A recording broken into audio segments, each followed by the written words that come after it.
WWE Crown Jewel 2022, the review and results show for you here. Of course, the top story coming out of this show, sports entertainer beats entertainer or YouTuber. No more YouTubers are welcome, according to Roman Reigns, in that main event. Bianca Belair retains the Raw Women's Championship in the last women's standing match. Arguably could be match of the night as well. Bobby Lashley dominated against Brock Lesnar, but of course, Brock did manage to get a pin full victory. We got a title change in the evening with the women's tag team titles. What is going on with that? What does it all mean leading into War Games? Can talk about everything that happened on this show in great detail, the highs, the lows, the in-betweens, and I'm glad to say that I'm not here alone. First off, to my left on here, but maybe to your right watching on the screen, it is none other than the one, the only NXSteve. How are you doing?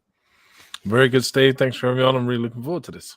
Yeah, I'm really looking forward to this as well. A lot to discuss and dissect. And we're also joined by the one and only Jonesy Chats Wrestling. Jonesy, how are you doing? I'm great, thank you. Great to be back on. Really looking forward to breaking this down in some detail. Should be fun. Yeah, it should be a lot of fun. I mean, let's start, I suppose, with what the main talking point of this show was. It was Roman Reigns against Logan Paul. Logan Paul, someone that's not, say, a wrestler, would have been the person to beat Roman Reigns would have been a glorified David Arquette moment from WCW back in the day, should it have happened. But we had everything that this was all about, the attraction that this match was supposed to be, the sports entertainer against someone that's probably trying to bring some eyes here to the prize. They had a match here that was based around that one lucky punch. It was hit during the match, and of course, it didn't keep Roman down at the time, but what it did do was that it led to a sequence of other big moments in the match there, and Roman had quite a few near falls towards the end there, kicking out at the last gasp moment. So first and foremost, before we go into more details of the match, I'd just like to say, NXSteve, what were some of your thoughts when you were watching Roman Reigns versus Logan Paul? I actually really enjoyed it. I thought it was really entertaining. My one critique, but then I suppose it plays into the story, is that maybe Logan Paul got too much offensive in. Like, if you think about everyone Roman Reigns has come up against, Kevin Owens and all those kinds of guys, and you think that Roman Reigns has finished proper wrestlers off in a short amount of time. But then I suppose that Logan's gone into this sort of underprepared because he just thinks it's another YouTuber. So maybe it does play into the story, but otherwise, thoroughly entertaining. And yeah, it was exactly what you said at the start. It's just entertaining from start to end, and Logan Paul doing stuff that Logan Paul normally does, and say, hey, I really enjoyed it. Yeah, I mean, that's a great point you make there, especially with the idea that Roman Reigns clearly underestimated Logan Paul going into this match. You could see with the big smiles that the Tribal Chief had. You don't really see that with the game face usually that we get with Roman Reigns. But like you said, it led to a bit of the downfall. But every time that we saw these special offenses being hit by Logan Paul, he'd come back in. A buckshot lariat was hit there. A bit of maybe Hangman Page tribute. I don't know if necessarily was that. Maybe not a Buff Bagwell treatment either with tribute with the blockbuster that was done halfway through the match. But clearly a tribute to HBK with that sort of, flying cross arm with the nip up there, which I thought was a nice little touch as well into the match. But Jonesy, what were your thoughts then with this match as well? Because like NXT said there, Roman was definitely taking Logan lightly. Obviously, we saw with the chin lock as well at one point. No YouTubers are welcome around here. What were your thoughts with this story of the match? Yeah, I thought it was a really good match. I think Logan Paul continues to impress me. I thought he was very good. I thought this was a solid main event. Lots of bells and whistles added. My main kind of issue with it more than anything was Logan Paul was more interested in tweeting than winning the world title. Does he not really realize the magnitude of the world title? This is a world title match. You know what I mean? That's kind of the thing. And I think it was okay. I think your tag team champions were decimated by Jake Paul. I'm not really a fan of that either, in all honesty. But it just does what it needs. It's another win for Roman. And I think they really missed a trick with the end of the show, to be honest. The Bloodline are there standing on the stage. This is the perfect time for somebody to come out for War Games. If they're in the match, why didn't they do that? It's kind of an easy thing to do, really. I like you mentioned that because I want to come back to that in a little bit of time. I had a little bit of a moment where I just went, oh, okay, this could be happening for War Games, but we'll touch on that in a short time. But like you said, you broke down the bits there as we got towards the end of the match. Like we said, Logan Paul got that lucky shot eventually in on Roman Reigns. And then after that moment, well, it led to a sequence really where Roman was on the ropes for a while. We saw obviously, like you said, there the big table spot, but leading up to that, Logan Paul, yeah, he had the phone in his hand. He was kind of doing his stuff for his impulsive, wasn't he? It was all about, taking selfies, taking visuals of the crowd. I'd like to see though, the image of that phone flying through the air as he goes through the table. That probably would be quite a cool spot to go back and watch over. But like you said, the Usos come out. Then after that, they attacked some of the impulsive crew that were there. And of course, then that led to Jake Paul coming to make the save. Of course, like you said, he knocked knocked out the Usos. I would say I wasn't a big fan of that either. Probably was the weak point of the match, mainly because Jake Paul's rights, they said they did wonder if his boxing matches were fixed. I think clearly after seeing his working punches, maybe they're not. But at the same time, what I would say, then Solo Sikoa came out to even their numbers there. The stare down with him and Jake Paul. We saw obviously the Usos coming back in there. Perhaps a double super kick was in line there. Logan Paul goes and does a jump over the top rope to land on the Usos. Goes back in the ring after they've been there for his brother. Of course, he takes a Superman punch for his troubles, then gets a spear, and it's a 1, a 2, and a 3. And I must admit, a very dramatic finish to this match. What I would say is that looking back at it, I think it was a very entertaining match. Yes, there was a couple of moments I would have changed, but if you're looking at this from an outside perspective, you're looking at someone like what Logan Paul was trying to attract in, the outside audience, people that may have not watched wrestling or at all, if not before, they come in to watch this match. They got treated to a lot of near falls, the idea of someone they wanted to win a match, and they saw him come very close to doing so. I think that WWE may have actually fulfilled their objectives with this match. They may have got what they wanted. Will these people tune in again to a Monday Night Raw or SmackDown? We'd have to wait and see. But maybe certainly for a Royal Rumble, a WrestleMania where Logan Paul will be back in action again. I think they've done what they needed to do here with this match. And like you said, a bit of entertainment. But Jonesy mentioned about the close off of the show. I'll come back to that again in a minute. Like I say, I want to just leave a little bit of a teaser for everybody there. But NXSteve, what were your thoughts there with the closing moments and the finish of that match? Yeah, I mean, just to back off what you said about Jake Paul, yeah, it was, and to say what Jones said about taking out your tag team champions when he throws a punch like that, it wasn't particularly enthusiastic about it. But then, like I said, props to the other two guys that they dragged in the ring and super kick because they took it like champs. It's 50 of one and half of another. But yeah, like you said, it was a showcase really of more than anything to get more eyes on the prize, and it did what it needed to be. But like I said, I just thoroughly enjoyed it. I was entertained, and that was the most important thing to me. So I've got no complaints. Like I said, I think everyone in the world knew Roman Reigns was going to win. You'd have to be a loony to put your money on Logan to win that. But yeah, I'd just say at the end of the day, just thoroughly entertained. Absolutely. Sports entertainment. I thought it was a thoroughly enjoyable main event. I think, like you said, it ticked a lot of the boxes. Jonesy, would you agree with that? Yeah, I thought it was a really good main event. I think the thing with it, I just want to see him do something with Logan out of this. That's the thing, because the way Roman was at the end of the show, he was selling like he'd been killed almost. It was almost like he was hurt. We've not seen that reaction when he lost to Drew. We've not seen that, or when he beat Drew. Yeah. We've not seen the reaction when he's beat all these other people. Let's see him do something with Logan Paul off the back of this. It was a fantastic main event. I'm not taking anything away from it. It's just the temerity of it and where it goes. I hate giving away all this offense, make Roman look like this if you're not going to do anything with it going forward. Logan Paul could be another main eventer if they book him right going forward after this. So here we go then. We've teased it. We're in the area then. You said there, no one closed the bloodline down at the end of the show. They're all standing tall there. Roman Reigns selling it at the end of the show there as well. And what was the line he said there just before we went off air? I never want to see these YouTubers again. I don't want them around. You don't belong here. And I just looked at it at one point and thought, we've got a stare down here with Solo Sikoa. We've got a stare down with Jake Paul. We've got Logan Paul involved in this as well. We talked about War Games the other day. And we talked about the bloodline being in War Games. It's now confirmed 10 competitors in each War Games match. It's been officially announced by WWE on the adverts on this show.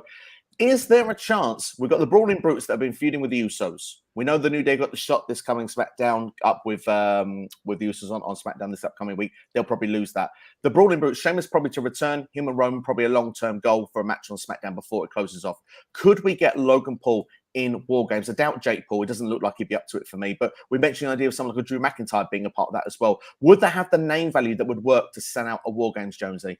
Yeah, for me, I think it would, but I don't see Logan Paul being involved with it. The whole story of this match was the reason why Logan Paul was chosen for this spot is all to do with the Prime Energy drink. He wants to launch that in Saudi Arabia, so he was chosen to replace Braun Strowman. So this is a one-off for me. Like, if you put him in the match, he'll do a fantastic job, but we definitely need to start building towards this match. I just think the Bloodline are not in it. That's kind of what I get from everything that close the show, really, but it's fine. Just means somebody else can get over, I guess, in that spot. Absolutely. And NXT, what would be your thoughts of that? Who would be in that spot if that would be the situation? It's really too hard to say at this point. I mean, who's going to be the fifth member? You'd have to think who's going to be the fifth member in the Bloodline. They've got five. Sorry. But then it's just trying to find five people to go against them. Like you said, you could have the Brawling Brutes, Sheamus, Drew, maybe Logan, but the story-wise, it's just got to make sense. But I don't even think Bloodline's going to be in War Games, if I'm honest. I think it's going to be probably Judgment Day and OC at this rate, just after the events that happened on this show. But there's too many narratives with this main event scene and who, like, if you were going to pick 5 guys to go against the Bloodline, like, surely this would maybe play into Sammy if Sammy's ever going to turn on Jay and Jimmy and win them tag titles. I don't know. Absolutely, we have to see how it play out. I still think the Bloodline will be.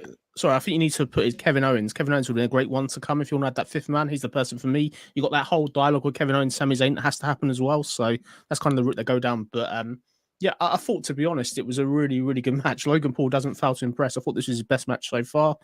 And just please do more with him. That's all I would ask coming out of this. Let's see what this guy can do. He could be a future Intercontinental champion. He could be a United States champion.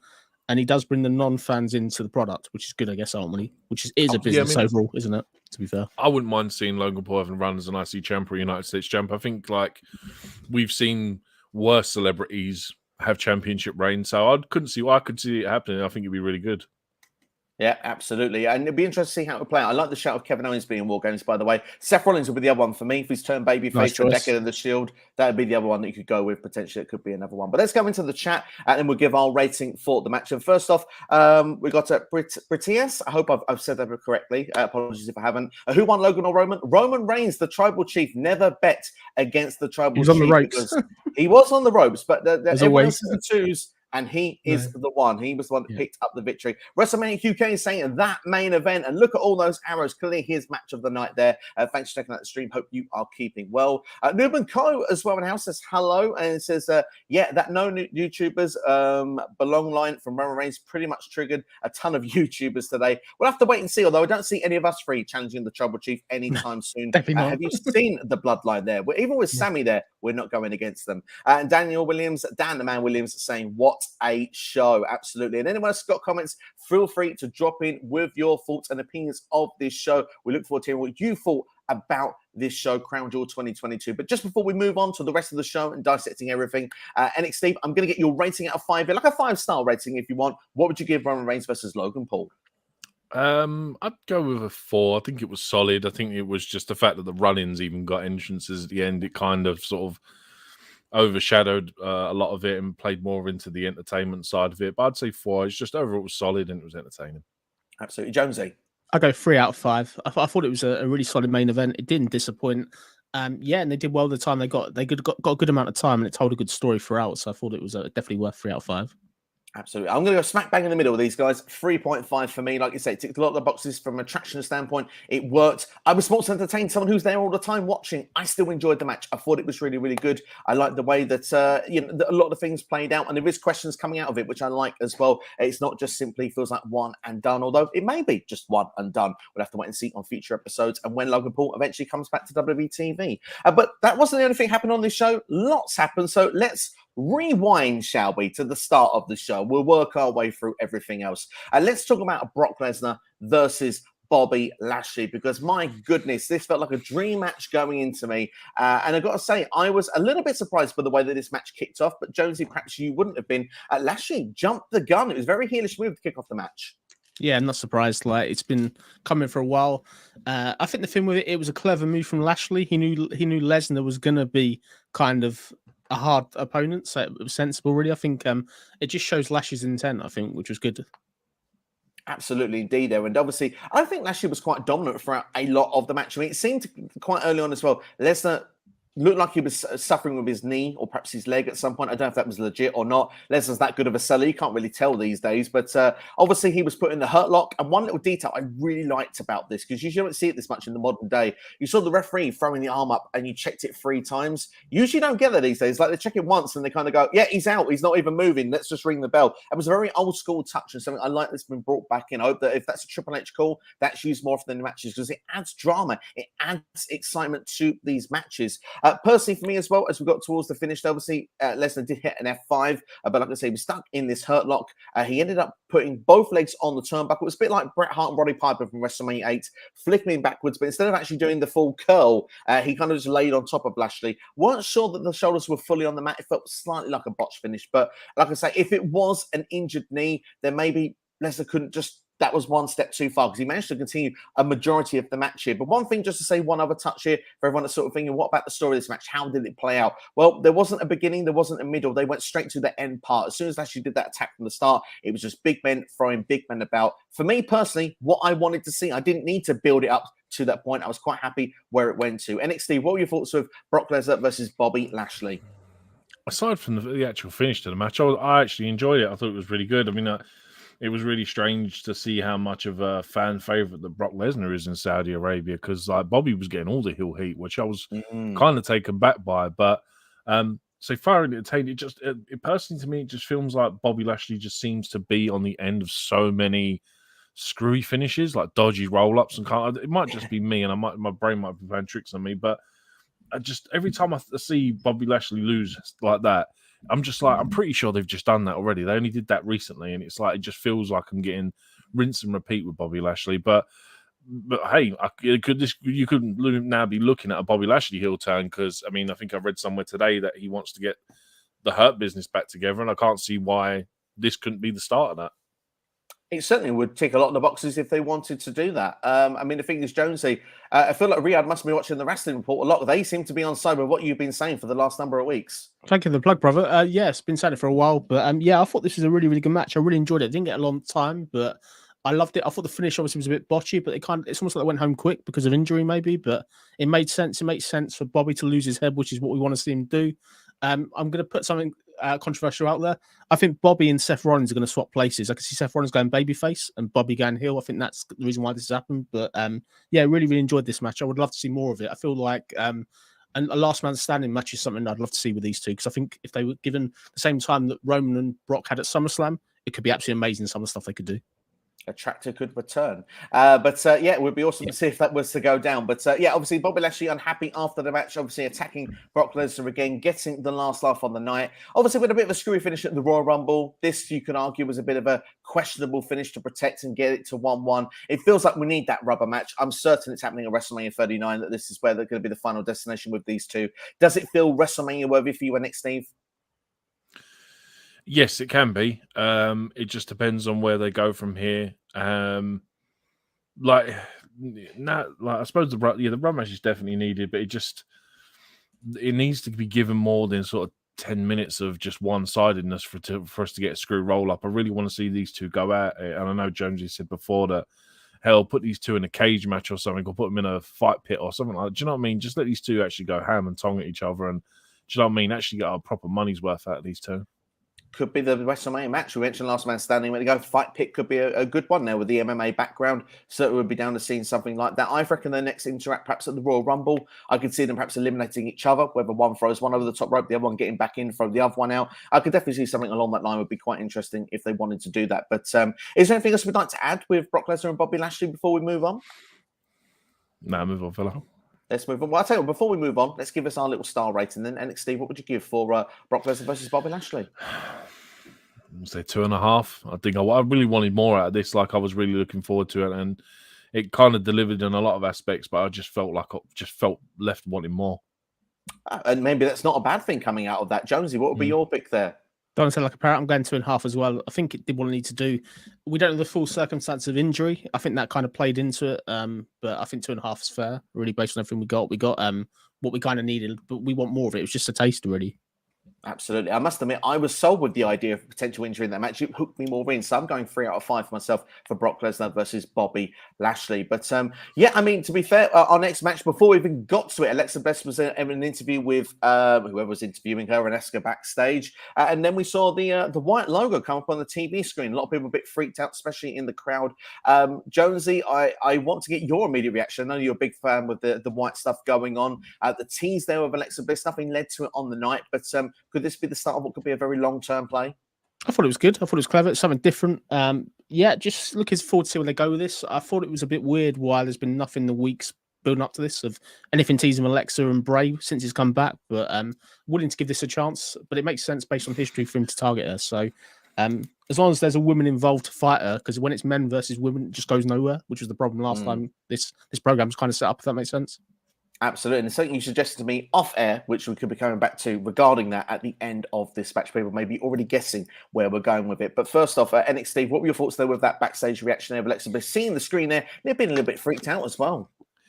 Yeah, I mean, like Jonesy said, just the fact that we've taken so long to get to this point, it feels like it's being drawn out. It feels like like almost like they're kind of now decided this is where they're going to go with it. Like they finally made a decision. But there was even points in the next match that I thought something was going to happen, because at one point all the lights went off in the arena and it was only the ring that was lit up. And I thought, oh, something's about to happen. And I guess someone just must have sat on the switch or something, because they all came back on minutes later. Yeah, that's true. That's true. Unless it's not the first Alexa Bliss match that's happened there, and that was a little while ago as well. Like I said, maybe it could be a very long-term play, but something that was not a long-term play was Asuka and Alexa Bliss as the women's tag team champions, lasting a total of 5 days. What I would give a positive for this match with them and Damage Control, Dakota Kai and Io Sky, I actually thought it was the best match that they had as a quartet. To be honest, I thought that you've seen rematches before, and sometimes you can build chemistry. I thought chemistry was built in this match. You can see a confidence with Alexa Bliss as well. I wonder if that will play into story later on down the line with her and Bray Wyatt, if that is to come back in, or perhaps even how the match finished. But I think the finish of the match is where it's kind of key, really. Everyone doing a lot of their big spots. Alexa Bliss going for Twisted Bliss, missing it the first time. As she went for it the second time, the referee was distracted, and Nikki Cross made an appearance out of nowhere, and basically costing Alexa Bliss those women's tag team titles, and it goes back in the possession of Damage Control. Jonesy, you suggested that Nikki Cross, I want to say ASH there, would get involved here at this event, but perhaps a bit of a surprise it was in this match rather than the women's championship match. Yeah, definitely surprised. I thought she'd cost somebody a title, but yeah, definitely surprised, but it was clever.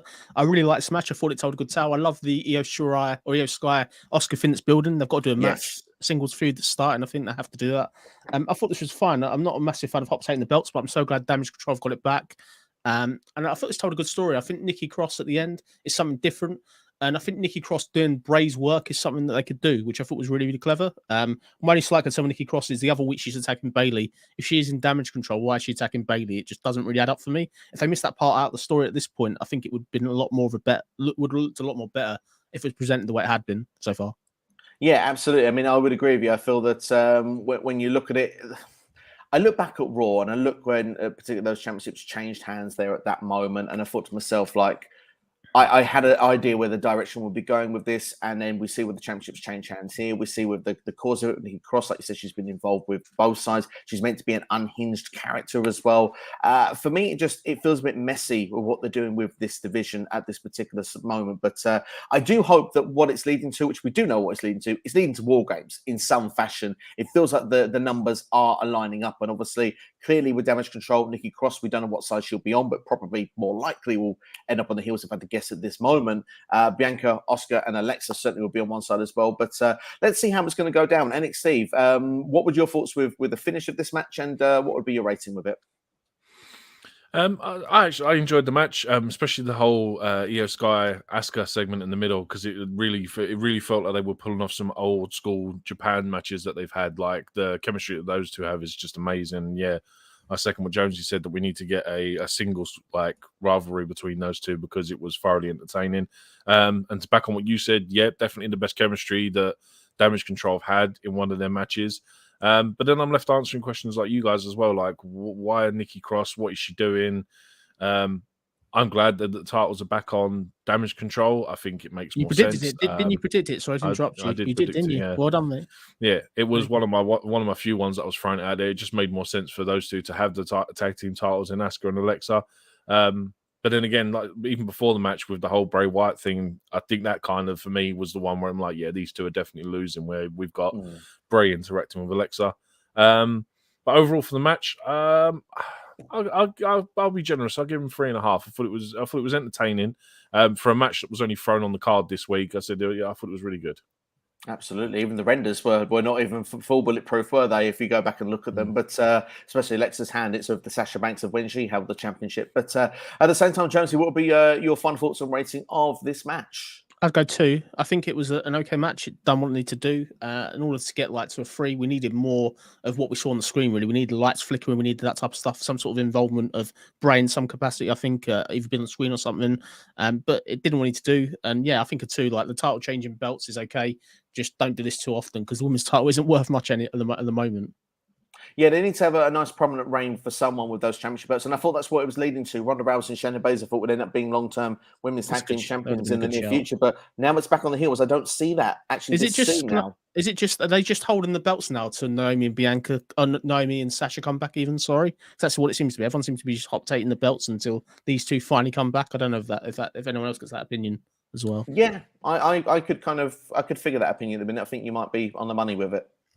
Thank you. Yeah, I mean, if you look at the roster, there isn't anyone you can turn around and go, right, these guys are next in line for the Women's Tag Team Championships. Like we know the New Day are going to face the Usos on SmackDown this week. But with the women's division, it's kind of like it's the same thing I said when we did the predictions. There's no established tag team. So yeah, I second that. You could be looking at this build for Naomi and Sasha return. Absolutely, we have to wait and see. And I think when they do, I expect then that's when the groundwork will really go into this division and really build up. We'll have a solid 5 or 6 tag teams. I think they've got them there. They just need to put them together and really work on that division. I suppose Triple H can only work on one thing at a time, trying to improve things of what we wanted to see throughout the WWE roster on Raw and SmackDown, and perhaps even NXT going forward. But Jonesy, don't get you gave your rating, didn't you? So let's give my rating of what I thought with this match 10 out of 5. I'm going to go for just in the middle, 2.5. I thought that, like you said, best chemistry that these women had together in ring, and I thought the match was fine. I'm just a bit confused with the booking in general with the direction of those championships, but I'm willing to see where it's going to play out to, and I do believe obviously it's going to go to War Games, so let's see where it goes next. But one thing's for sure, our chat is blooming up. Thanks for everyone that's putting some comments in. Thanks for everyone that's liking the video so far. Subscribe if you're new here as well and you haven't seen an SCW video before and you're enjoying this as well in particular. Regular uploads are thrown onto the channel, and we will continue to review the rest of Crown Jewel 2022 and giving the results as well for those who may not know them. Newman Coben House says Oscar and Alexa got an upgrade in their gear. I thought all the ladies looked fantastic in the ring gear this evening. Yeah, I thought they did well with. It must be uncomfortable wearing that, and they did really well with that gear, having to wear that gear. Absolutely. Yeah, I mean, I can imagine boiler suits aren't the easiest thing to wrestle in. Probably not. And Tanu goes and say Nikki Cross is not wearing her standard clothes, which is dumb. I mean, she's the idea is to be covered up, I guess, isn't it? And Nikki at the moment, she's kind of got with her look where she's probably covered up appropriately to what they would deem okay, just go out and be just as normal. So I guess that's probably what it goes down to. C Nation Dog in the house, and I know C Nation, you've updated your video with the Women's Tag Team Championships up to this point. C Nation doing quite a bit of content on YouTube as well. Oscar and Alexa Bliss only won those Women's Tag Team titles to get a title change to happen in Crown Jewel. It's what's called as a hot potato, which can be good depending on what flavor you put with it. But sometimes with a championship in WWE, it may or may not work depending on what your flavor actually is. If you're a baked beans person or a bit of milk with cheese. Alyssa says, can't wait for Cody Rhodes versus Roman Reigns story. It'll be epic. End near Roman Reigns. Think that'll happen. Titleist bloodline ends at WrestleMania. Potentially could be the case at WrestleMania with the bloodline. We'll have to wait and see as it will go down.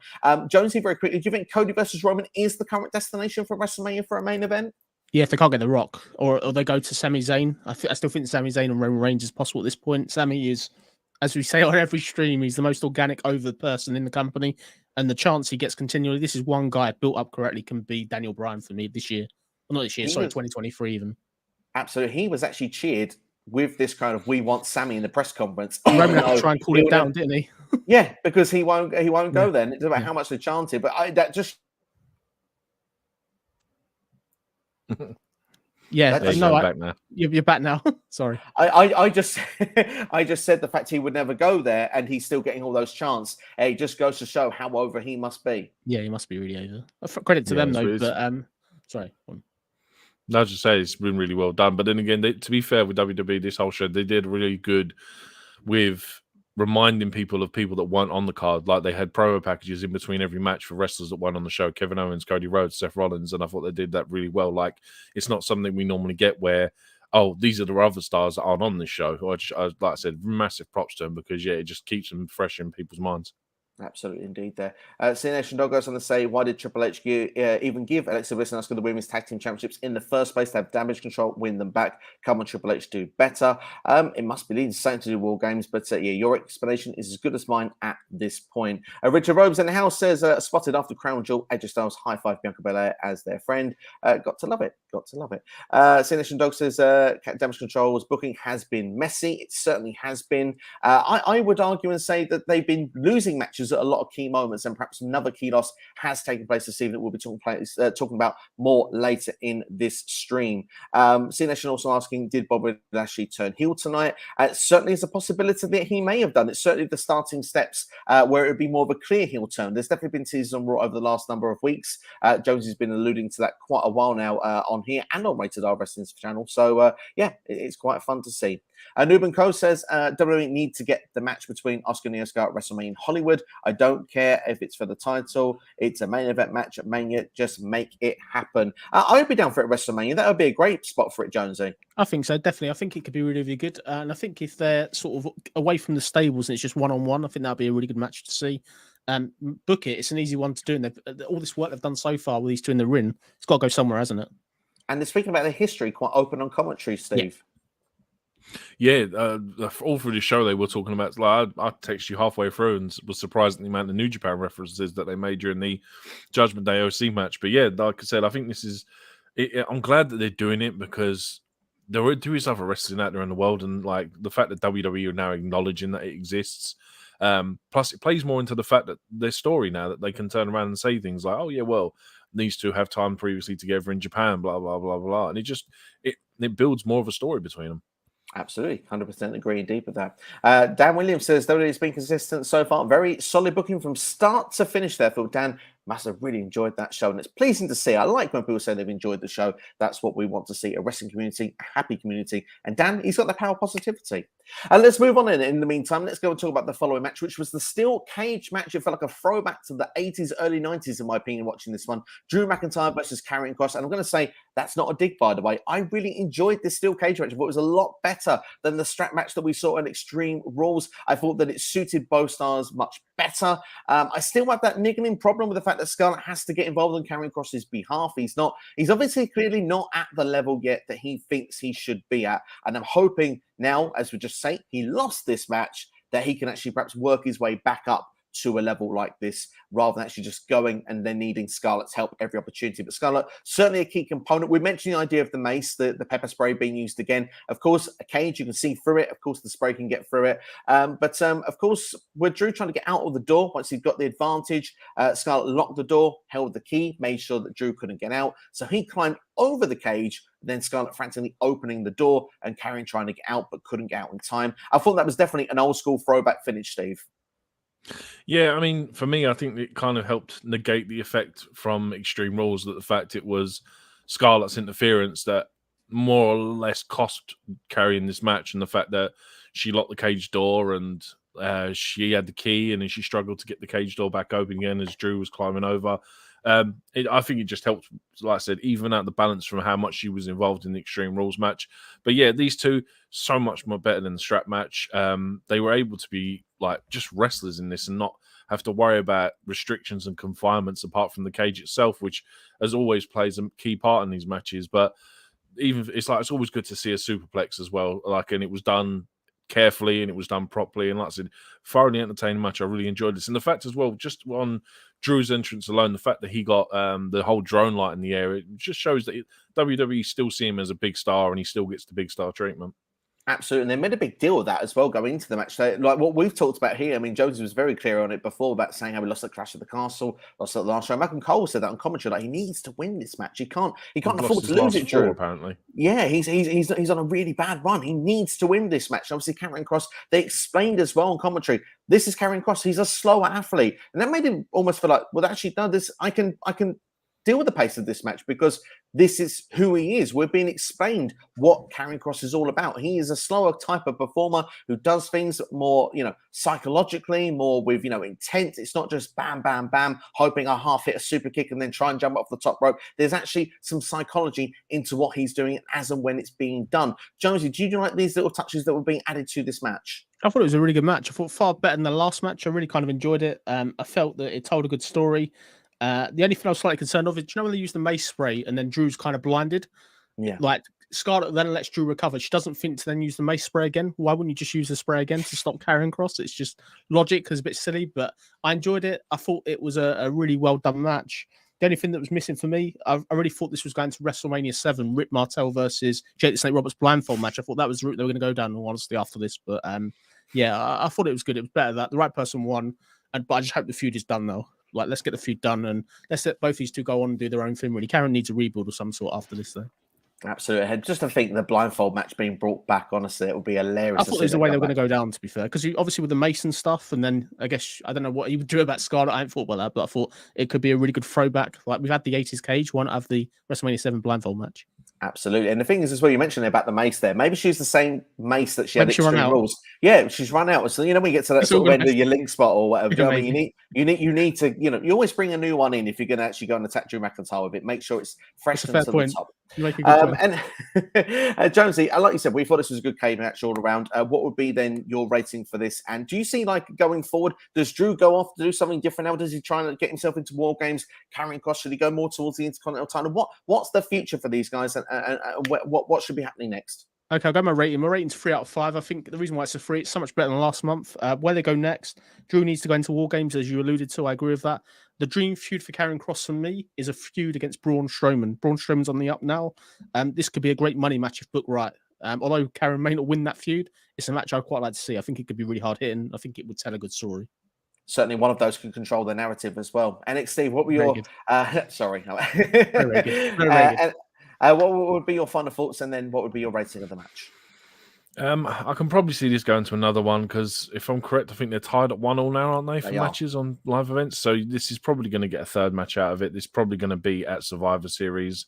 It's probably going to be a blindfold match, knowing Jonesy's lucky. Like I said, if that was, say, they've progressively got better. So the only way, again, is up from now. So hopefully, if they are going to do another one, it is even better than what the steel cage match is. But yeah, I'm excited for it. Again, I don't think there's a spot for Drew at the minute involved in this main event storyline. So yeah, that's where I'm going to go with this one. But I thoroughly enjoyed it. If I was going to go for a match rating, I'd probably have to go 3.5 as well. I said it was a hell of a lot better than what the strap match was at Extreme Rules.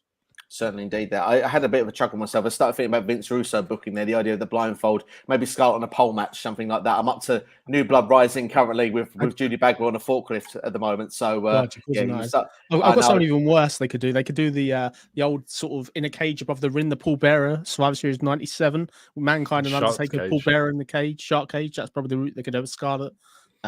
But I don't know. We'll see what happens. But I think this far better. Let's see where they go. But I think credit to them. They really did well with this. Like, it was really hard after the last month to go again, and even with the gimmicks and stuff like that. Karrion Kross lost, but he doesn't feel like a loser. So I think that was really clever.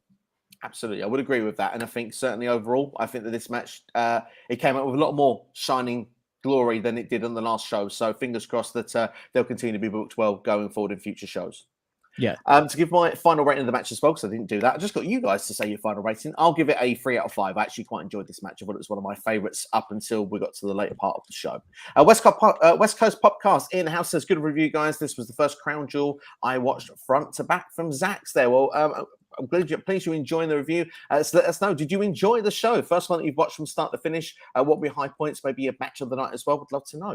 But we will move on to match 4 of the show, which then would be the OC versus the Judgment Day. I thought, again, another good match here. I think before we go to any detailed match, though, we mentioned about New Japan Pro references. We have Bullet Club mentioned, and the fact that Carl Anderson is the never openweight champion on the day that he's supposed to be defending that championship in New Japan. You just couldn't make it up, NXSteve.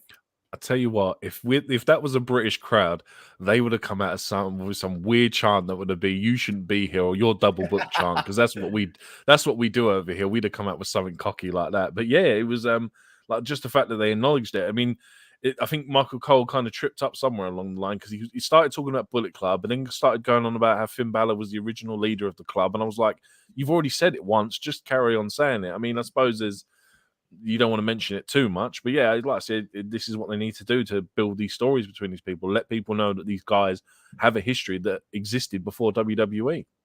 Yeah, absolutely. And the thing is, I mean, like, it's built to where they are now because they're playing continuation of that story. So I like the way it's been put together. And Jonesy, what were your thoughts there with the commentary and how they're linking this stuff together with the IWGP championships being mentioned all the time?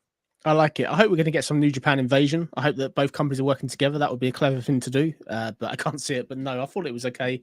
I like these inside references. It's so refreshing since Vince McMahon left that we're now getting other companies talked about. But no, I thought it was clever. And let's just see where that sort of goes, really, if they do anything with it. But yeah, it was a fun moment. Absolutely. Give me Tamatonga and Hikuleo back over to come over to WWE for an evening. It could be quite fun trying to attack the OC. Absolutely, would be fun stuff indeed there. But going to the match itself, obviously, it was a solid 6-man tag team match. Let's be fair, but I think what the note of this comes down to is the fact that Rhea Ripley again was the key factor. There was teased on Raw Talk that AJ Styles Luke Gallows and Carl Anderson had an idea of who the backup was going to be. Couldn't buy him a plane ticket to bring him over, but they've got an idea who it could be. So yeah, that basically screwed up my prediction on that one. But I did say on there, you guys, when you predicted Judgment Day, you got it right, because for storyline narrative, the win should come later. The numbers advantage played its part here. I love the fact Rhea Ripley did the tribute to Beth Phoenix with a look on the night as well. Thought it was a really nice touch. AJ Styles, of course, was going to go for the phenomenal forearm in the finish.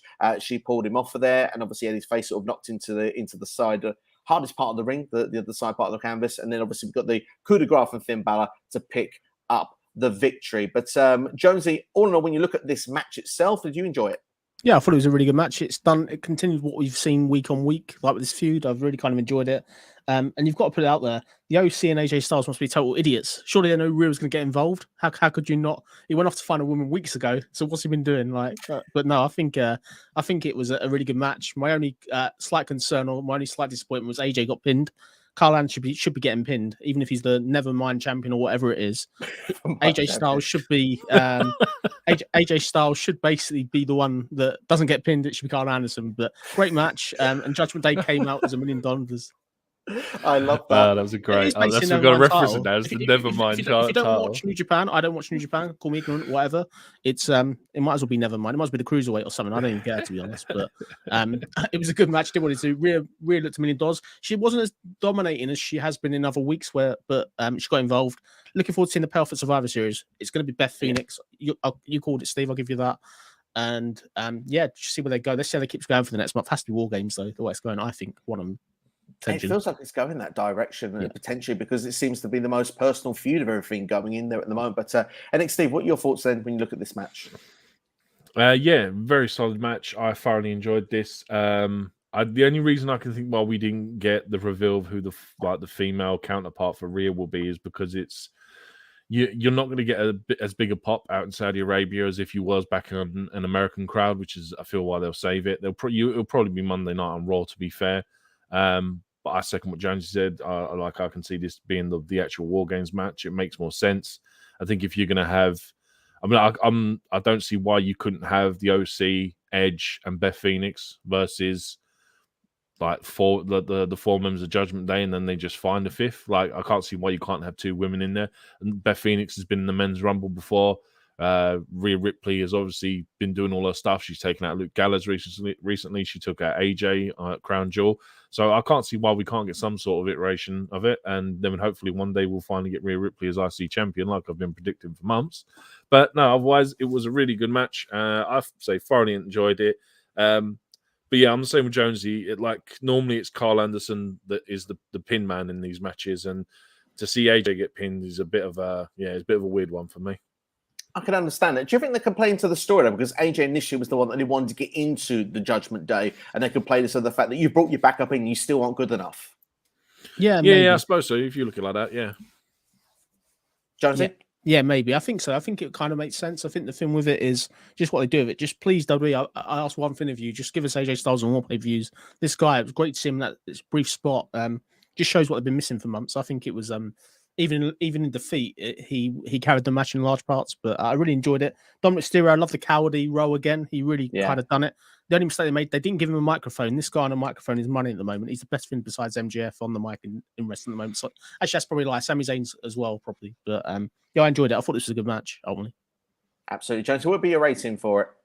I'm going to go 3.5 out of 5. I thought it was sensible. It carried on what they needed to do, really, this feud. Absolutely. NXSteve? I'd go over 4. I think it was one of the better matches on the card tonight. I like it. 3 for me. It did what it needed to do. It was solid. Smack bang, perfect booking. Even though I predicted differently, I think it was the right booking when you look back at it in hindsight. So, yeah, did a lot of the job for me.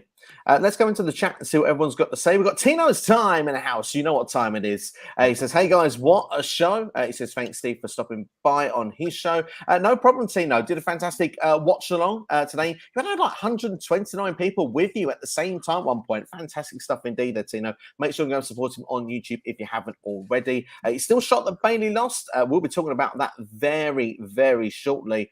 Dan the Man Williams says, War Games, Bullet Club versus Judgment Day. I think you could fit Nakamura in this mix with his history of New Japan Pro Wrestling. Would that be something you'd like to see, Jonesy?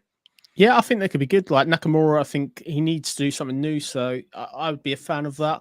WWE cross promote with other promotions is something really sensible for business. This is a new era under Triple H. So WWE, if they're sensible, let's do what AEW does and actually branch out. Not only will your company grow, you'll have far more wrestlers available to use. The other companies will also benefit at the same time, and they're not direct competition for you either. Fair play. NXSteve? As much as I'd like to see Nakamura in this scene, I think after SmackDown, he's kind of all tied up with Legado del Fantasma in a minute. But someone who is available is Kota Ibushi. Why not? Bring Ibushi in. You know, he's a free agent. He's left New Japan a couple of months ago. He's not been doing anything since. Like, why not? He's part of that old New Japan style. He knows like how AJ and Finn go. They've all wrestled each other before. I'm sure Ibushi's probably faced Anderson and Gallows as well at some point when he was tagging with Kenny Omega, I imagine. Wouldn't complain with any of it, to be honest. Bama Chama Wrestling Podcast says, evening, greetings, gents. Great to see you. Hope you're doing very well. He says he gives this PLE an A-, which I think is a very good grade to give the show. Bama, I'm pleased that you have enjoyed it. As well, just to give a quick shout as well to Bama Chatter Wrestling Podcast. I was on his channel very recently for a This or That episode. They are lots of fun. If you take a bit of time out just to go and give it a watch, honestly, it's great fun. It gives you two different topics. You've got to pick what one you go with the other. There was a panel 4 of us as well, so you get a great bit of discussion and entertainment through it. It was a very fun time to be on there, so thanks for having me on your channel, Bama Dave. Dan the Man says Charlotte would make sense to be the OC equalizer, as AJ and her had history from mixed match challenge. They did indeed, and also I've seen a photo being going around on the internet at the moment as well with her, AJ Styles, and the OC. I think that's a Photoshop. It's got to be sort of like the way that I saw that same photo. It was almost hinted it was going to be tonight, wasn't it? But I hope not. Based on everything they've done with Beth Phoenix, if it's not going to be Beth Phoenix, why the hell was Rhea doing that? It's got to go somewhere, unless it's going to be a WrestleMania match, which I don't think it is. Yeah, I think so. That one feels too long from here. Yeah. We'll go then for WrestleMania UK. It says AJ can be pinned. He has no heat at all. Hasn't been doing anything recently. I know he is who he is, but he is cold as ice right now. So, I mean, to be fair, I think there's an argument there. Like you said, he's not been on POEs for a long time, Jonesy. So maybe it doesn't hurt the fact that he's took the pinfall here. I think it's a fair point, but he's got the rebuild of him's got to start somewhere. Carl Anderson getting pinned doesn't do any damage, like compared to AJ Styles. I'm not saying AJ Styles getting pinned does damage. It's just the whole AJ Styles. If you want to get him back to what he was at some point, because this guy was phenomenal, literally. He shouldn't be getting pinned. Or he can get pinned, but you've got to start rebuilding him somewhere if you want him to be a major player again.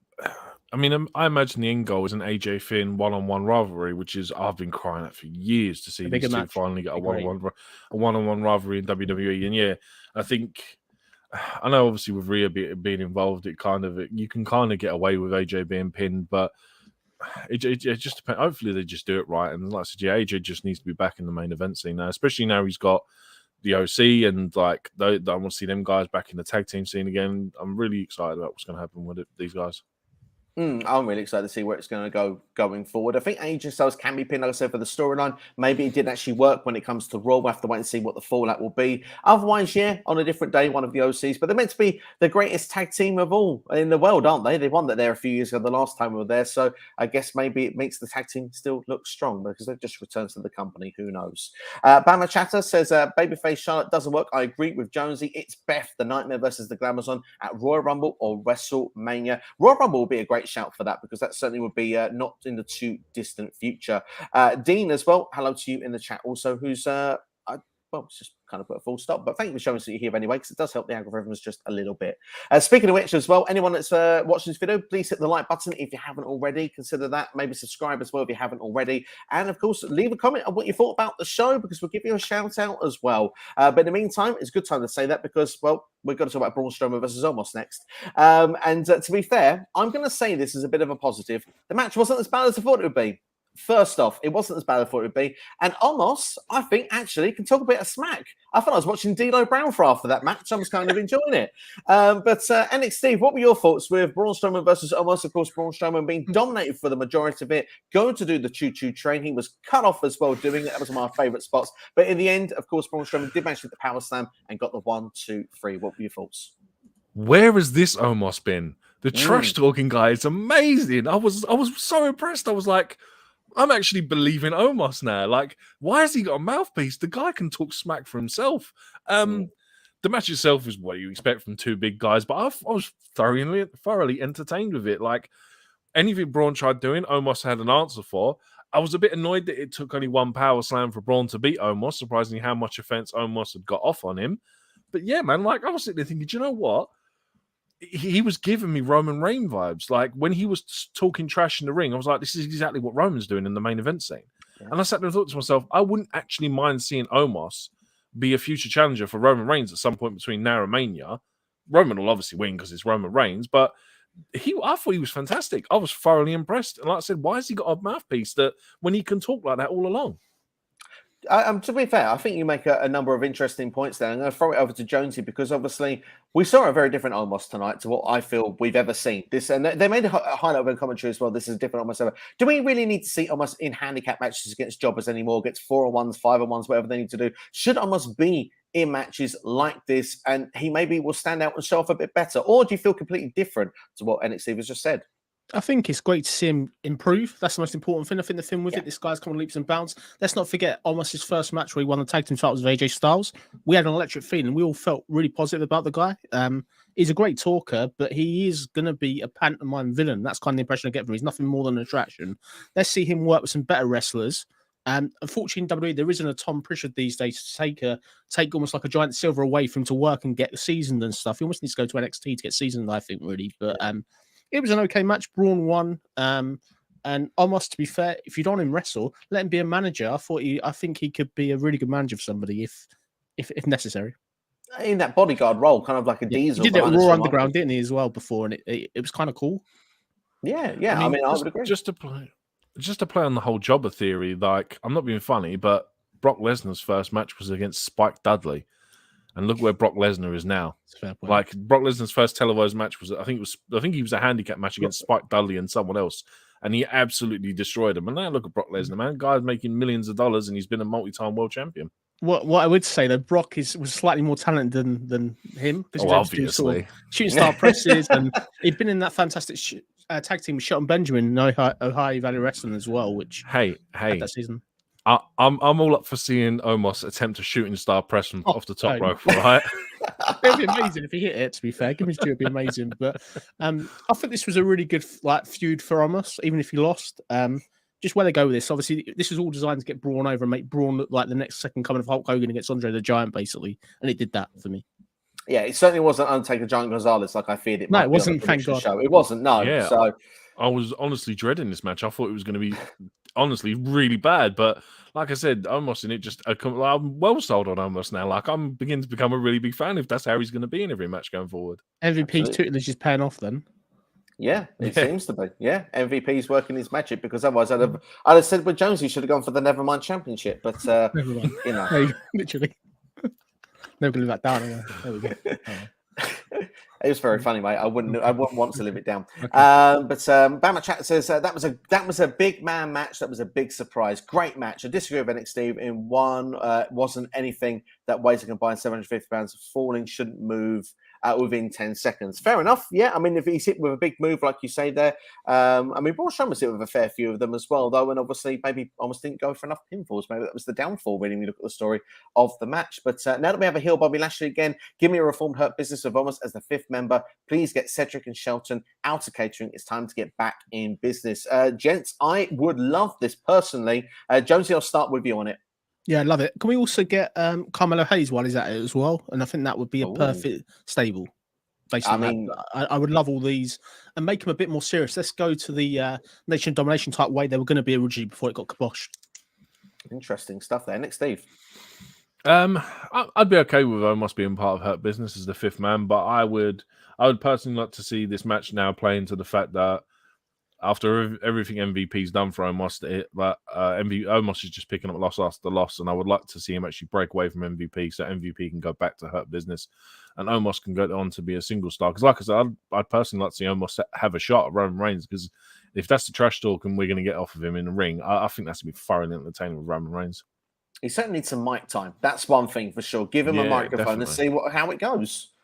Is he good just in matches, or can he shoot a good promo? We'll have to. I'd be interested to find out after this show. That's one thing that definitely ticks a number of the boxes. But did I get the match ratings from everybody on this one? I don't believe I did. So if I did, I want to be reminded. Jonesy, what was your score out of 5? I'll go 2.5 out of 5. mean, that's definitely higher than what I thought it would have been going in. NXSteve. I'm going to go 3.5 because I was thoroughly entertained the whole way through from a match that I thought was honestly going to be the worst thing on the card. It turned out to actually not be, in my opinion. I really enjoyed it.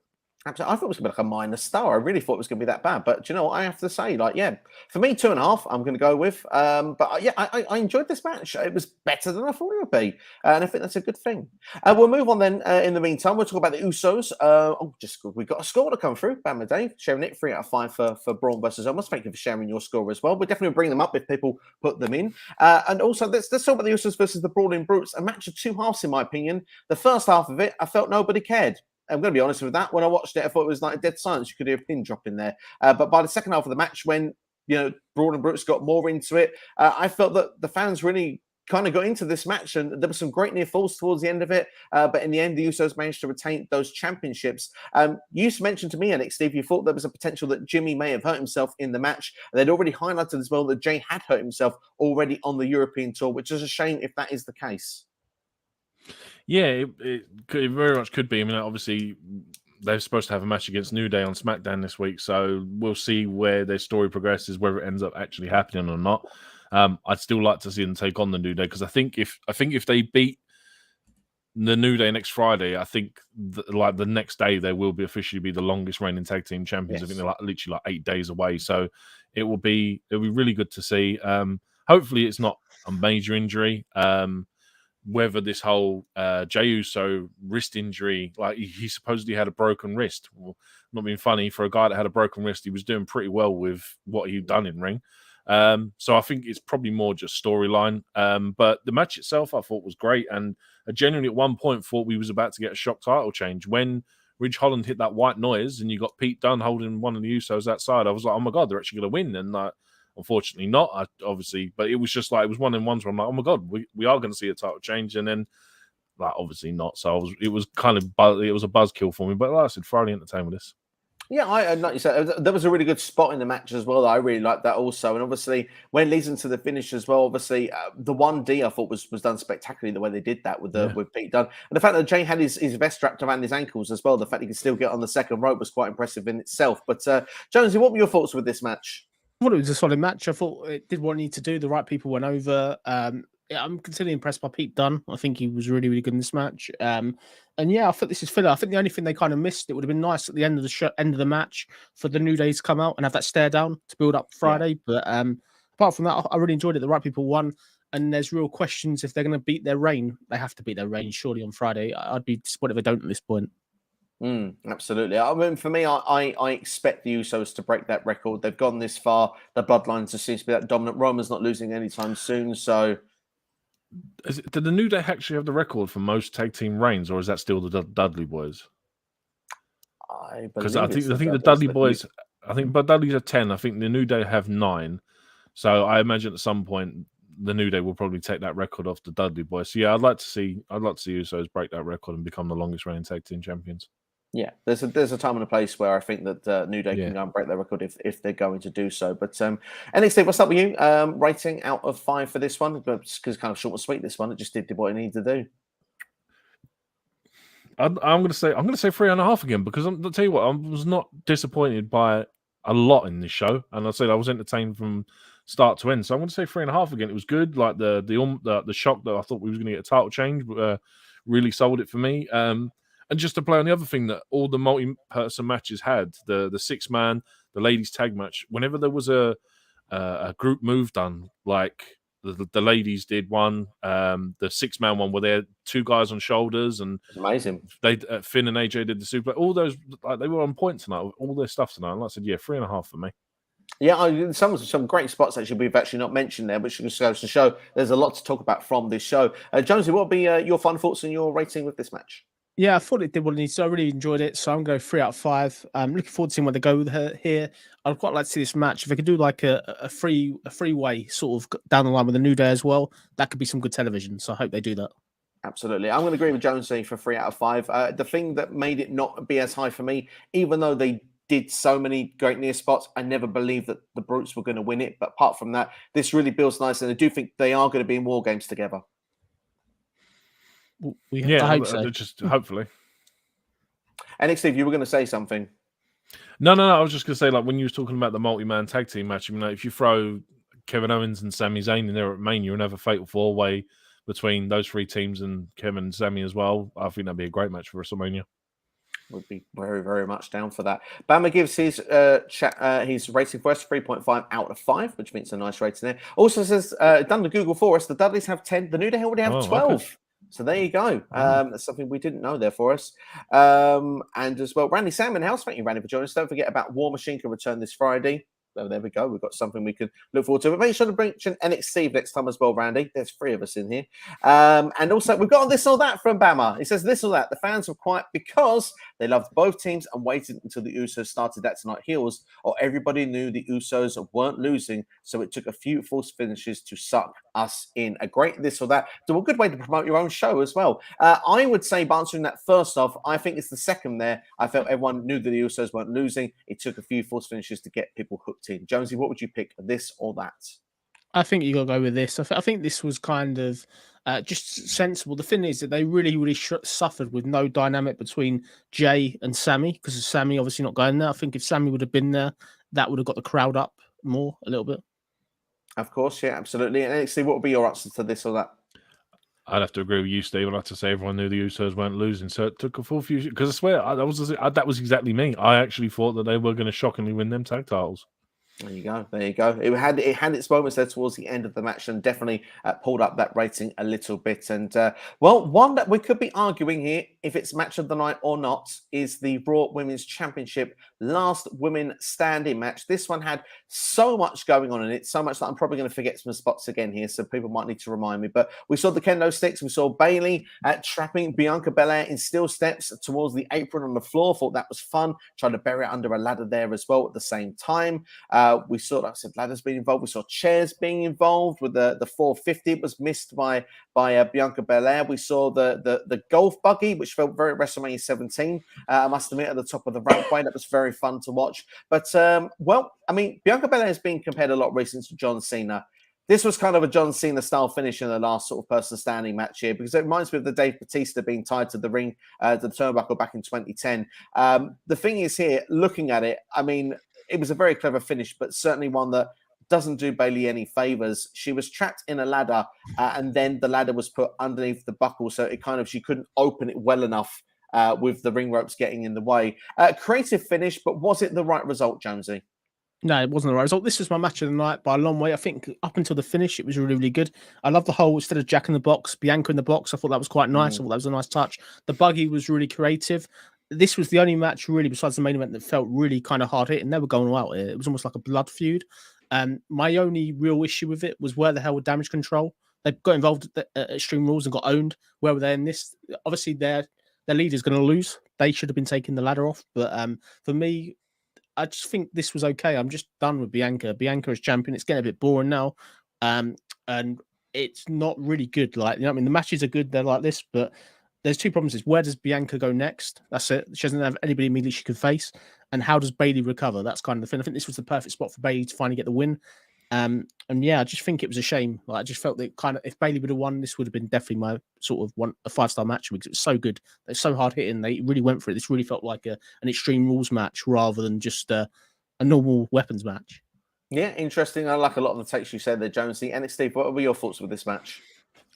I hate to say it, but I think the result was the right one, because I think it makes more sense if they're going to do this is the women's match for Survivor Series for the War Games. I think with Bianca staying as champion, because I'd have no reason to believe why they would have the War Games match if Bayley had won. Don't get me wrong. Personally, I think Bayley should have won, because this is what I think her third attempt at that Royal Women's Championship, and she's lost every time. But just on the subject of the match, it was thoroughly entertaining. Bayley throwing the kendo stick at the start and balancing perfectly on the ring barricade, I thought was amazing. How she done that, I'll never know. The one scary bump was obviously when Bianca threw Bayley off the top of the buggy and the table didn't break. That looked like that really sucked. But it just like Bayley never fails to impress me. And like I said, even bits like where she had moved the ring steps round and had Bianca pinned behind the ring steps and was using them to keep Bianca just pinned in there for the count, I thought was really ingenious. For me, match of the night, it just sucks because I don't know where Bayley's supposed to go. Even commentary was saying it. If Bayley loses, surely she has to go to the back of the line. And it's like, she kind of does. But like, I'm intrigued to see how they're going to build this for War Games now. Absolutely. It feels that Bayley must really, this is her last plan of her finding a way to win the championship. Is there a way they could find Jonesy to put the Raw Women's Championship on the line inside War Games despite it being a 5-on-5? The only other thing they could do is maybe the hair versus hair thing. We've been saying for ages. Bianca Belair's hair has to come into it. This is a thing which would have instantly given Damage Control some sort of lift taking the hair. And I don't know why they haven't done that yet. That's something that I would have done weeks ago. But to try and get the title in War Games, yes, maybe they'll do that. But it's just when Bayley does finally get the belt, she does. It's not going to feel as good. It's not going to feel as magical. This was the perfect night really to do it. Should have probably done it last month as well. And Bianca, if she carries on, I think there's going to be real danger of fans turning against her like they turned against John Cena. Going to a heel turn may work long term, but when people like Becky Lynch and others come back, I just hope that Bianca isn't our champion. Like I've really enjoyed her work; she's fantastic and all this lot. But you're getting to the point now where you kind of seeing her the same thing every single month. She seems to come out winning, even though the odds are against her, and even though she's getting home most of the match. I'd say on this, she probably had like what 20% of the offense in this match, yet she was still able to get the win, and it was a cammy win. It was don't get me wrong, it looked smart, but this is meant to be something that we've seen sort of back at SummerSlam, Last Man Standing, where there's a tractor and it's proper. Brock is down and out. This finish on Bayley just looks so weak for me. Fair enough. I think that's a fair comment you can make there. For me, looking at it, I agree with what you say, both of you. I think it's the wrong result on the night, personally, in a way, because I think Bayley should have won the championship. She has to go to the back of the line now. But at the same time, Bianca Belair, she proves she still is one of the best. And as Bama goes on to say here, he says, match of the night. And I would agree on that with what everyone said here. Bianca Belair might go down as the greatest woman wrestler of all time. And Bayley is the most underrated wrestler, man or woman in the world. She has made Bianca a huge star. I would agree that this ticked a lot of the boxes on the night. I thought it was a fantastic match. And I have to say, to kick things off, guys, just Jonesy, 1 second. I'm going to give this the match of the night grade. I'm going to give it a 4.25 star. I thought that it was a solid match. Yeah, I agree. I agree with what Bama said, a lot of it. But to be fair, Bianca was a star. Like she'd headline WrestleManias. She was a star even before this feud. So she doesn't need the rub. It's Bayley that needs the rub. Bayley's on the comeback. The whole point of Bayley coming back at SummerSlam was probably to lead to this program. I don't get why she got that pinfall at Clash of Castle. It's totally needless, isn't it? She's almost able to do it then. And yet she's able to get these wins on Raw, like flukily. But when push comes to shove, it's just the nearly person, isn't it, all the time? Which there's only so long you can tell this story before you stop believing in that person. Well, that can be the case. Steve?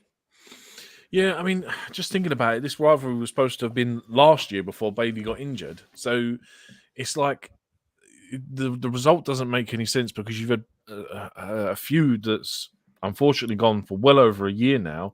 And there's no payoff. Bayley is still not a Raw Women's Champion. You've made Bianca. You're putting Bianca almost up there with like Roman Reigns tier of how hard it is to beat this person to win a title off of them. And like Jonesy said, she's main evented a Mania. She's already been made a star. She's already like Sasha Banks has already done that. And I'm concerned as to where Bayley's supposed to go from there because at the minute she's really deflated. Like she's got no momentum behind them. Unless it's in some way involved in Damage Control. And let's be honest, Bayley was awesome before Damage Control, so she doesn't even really need them. So that's my main worry. Could that be a direction after this? I assume they stay together for War Games, but say they lost War Games as well. Could you see that group breaking up and perhaps maybe that's the direction for Bayley after that she feuds with Damage Control instead? Yeah, I suppose so. But then my worry is that I've said it before, I said it on the predictions, like the women's division is so stacked, and to take these three and separate them, and you then look at the entire women's roster, there's so much talent that there's just not enough for each of them to do. So breaking them up, although don't get me wrong, I'd love to see it, I just don't think it makes sense because you're just going to have too many singles female stars with nothing to do. I think it will happen eventually, Jonesy, but I don't think it's going to happen in the near future. I still think there could be a way that Bayley might find a way to win this championship. But like you said, there is a chance that maybe you would believe less the more attempts that she gets. But what will be your comments of what's just been said in the last couple of minutes? I think I'd agree with that. I think for me, call me crazy. This is the Vince Russo me in there. Now this is what I would have done. I would have had Sasha Banks come back at the end of the match and attack Bianca Belair. Sasha Banks and Naomi have been added to WWE intro already this week, so they are coming back. Why not do that? Like, I know it's a big return. It's a huge return, but that gives you a program straight away then for Bianca. That's huge. It's somebody else that's credible that can get the belt. Bayley then can go on and do something. She could go on a whole rebirth thing. There's nothing stopping her having a few with Ronda Rousey potentially. I know you've got this heel face thing going on a little bit, but that could be a big match. That's kind of what I would like to see, in all honesty. Like, I get you want to say that return probably for America and stuff like that, but it's times like this where you need to drop them big returns. And for this, I just hope we're not going to get this again next month. We've seen this so many months running now, and it's just the same thing all the time, basically. A little bit. I think we're getting one more month. Like I said, their War Games will probably be the final destination. But NXT, what will be your rating for this match? I'm going to go 4. I think it was match of the night. There was just, I think the results soured it for me. I really wanted to see Bayley win this. I think she deserved to. It was slightly botchy in places, especially like with stable stuff with like coming to the top of that buggy and that table not breaking. I think it kind of like soured what was a really good match for me. But otherwise, thoroughly entertained and thoroughly enjoyed it. Absolutely. Jonesy? 4.5. This is a fantastic match. Match and night for me. Really felt big time. Really enjoyed it. Besides the finish, I think it was great. They really worked hard and they really put their body on the line. Like, we want to be them tomorrow. Their body's going to hurt. I would imagine so. Yeah, probably a bit sore on that flight home. Bama says 4 stars out of 5 for him. He's going to say as well, as great as Roman is, he's never beaten Seth when it counts. I think no Alexa Bayley not being able to beat Bianca, she simply has her number. And I think that could be a fair argument. It's been done the case with certain superstars and certain stories in the past. And I suppose if she ever does get the job done, maybe it'll feel like a big deal. Well, certainly it'll be a big deal for Bayley if it's not for everybody else. Yeah, maybe. I think the problem as well is that, if I'm right in remembering, every single one of Bayley's challenges for Bianca has been a gimmick match. I don't think they've actually just genuinely had a one-on-one match for the title. And it's like, unless that's going to be the case where Bayley's just going to be like, do you know what? Forget weapons, forget last woman standings. Let's just have a wrestling match and see who is the best wrestler. And maybe that's the dynamic they're going to go with. But yeah, it's just, like I said, I really I needed Bayley to win this title because, like Jonesy said, we're just being oversaturated with John Cena, Bianca Belair. But they're not. Go on, Jones. You go. All I was going to say is, didn't they do that singles match, which was non-title, and Bayley pinned Bianca on Raw the other week? Am I getting confused? I'm sure they've done a singles match, exactly what you asked for. But when it's one-on-one with no gimmicks, obviously that's what happened. But the protection of Bianca Belair is great. But everything that I believe and I'm hearing is that she's going to probably hold the belt to Mania, and it'll be her and Charlotte probably. Which for me, it's a long time, and this oversaturation is great. It's just a shame that everybody else that challenged her is suffering because they can't get the job done, even when the numbers, like last month, there was 4 of them against her, 3 of them against her, against Bianca, yet she still came up on top. This month, 1-on-1, and she's had it handed to her. She still comes up on top. She's like a cat with 9 lives. Honestly, she's never going to drop the belt, it seems. But yeah, I just think it's really tough at the moment. But credit to them. That division is strong. So it's whoever does beat her will get that lift, much like whoever beats Roman Reigns. I think to save Bianca Belair, I think a shock heel turn is needed.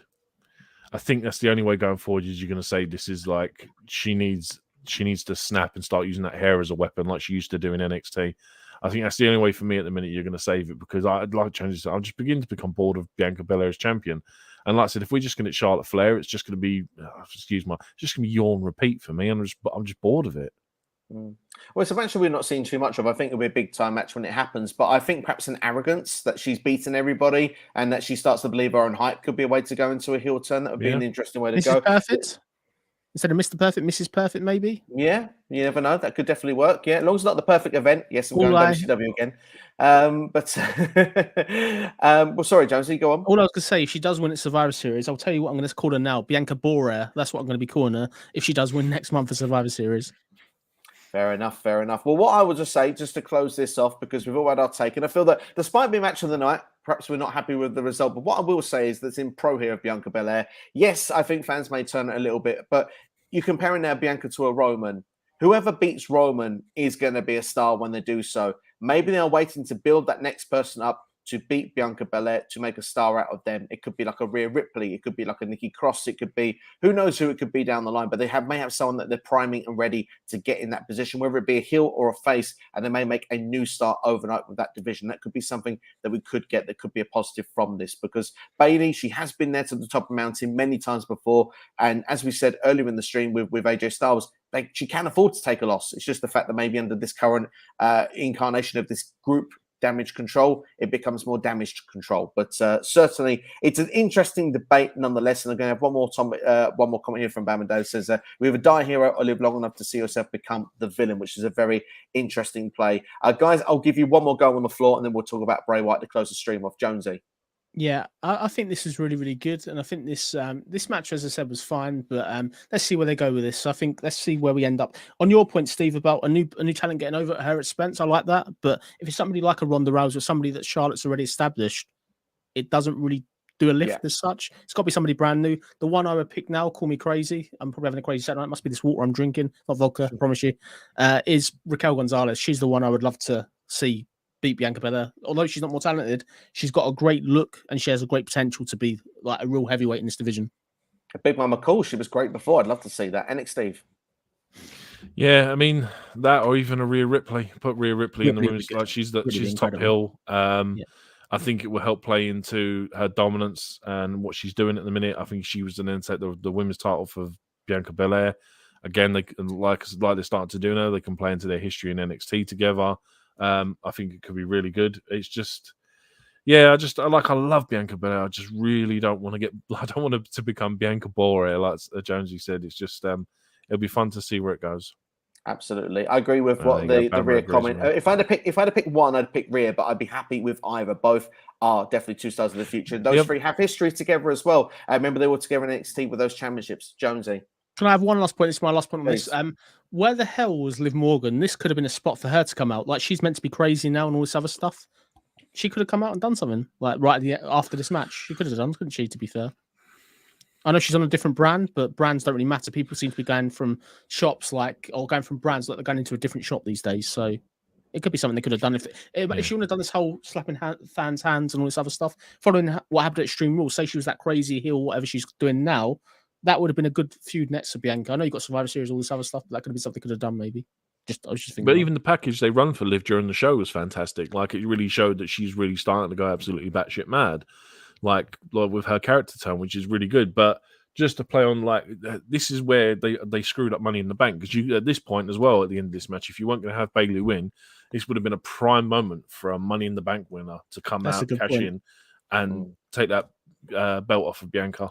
Where the hell was Austin Theory on this show as well? Sorry, I know we're speaking about Money in the Bank, but where the hell was he? The forgotten man.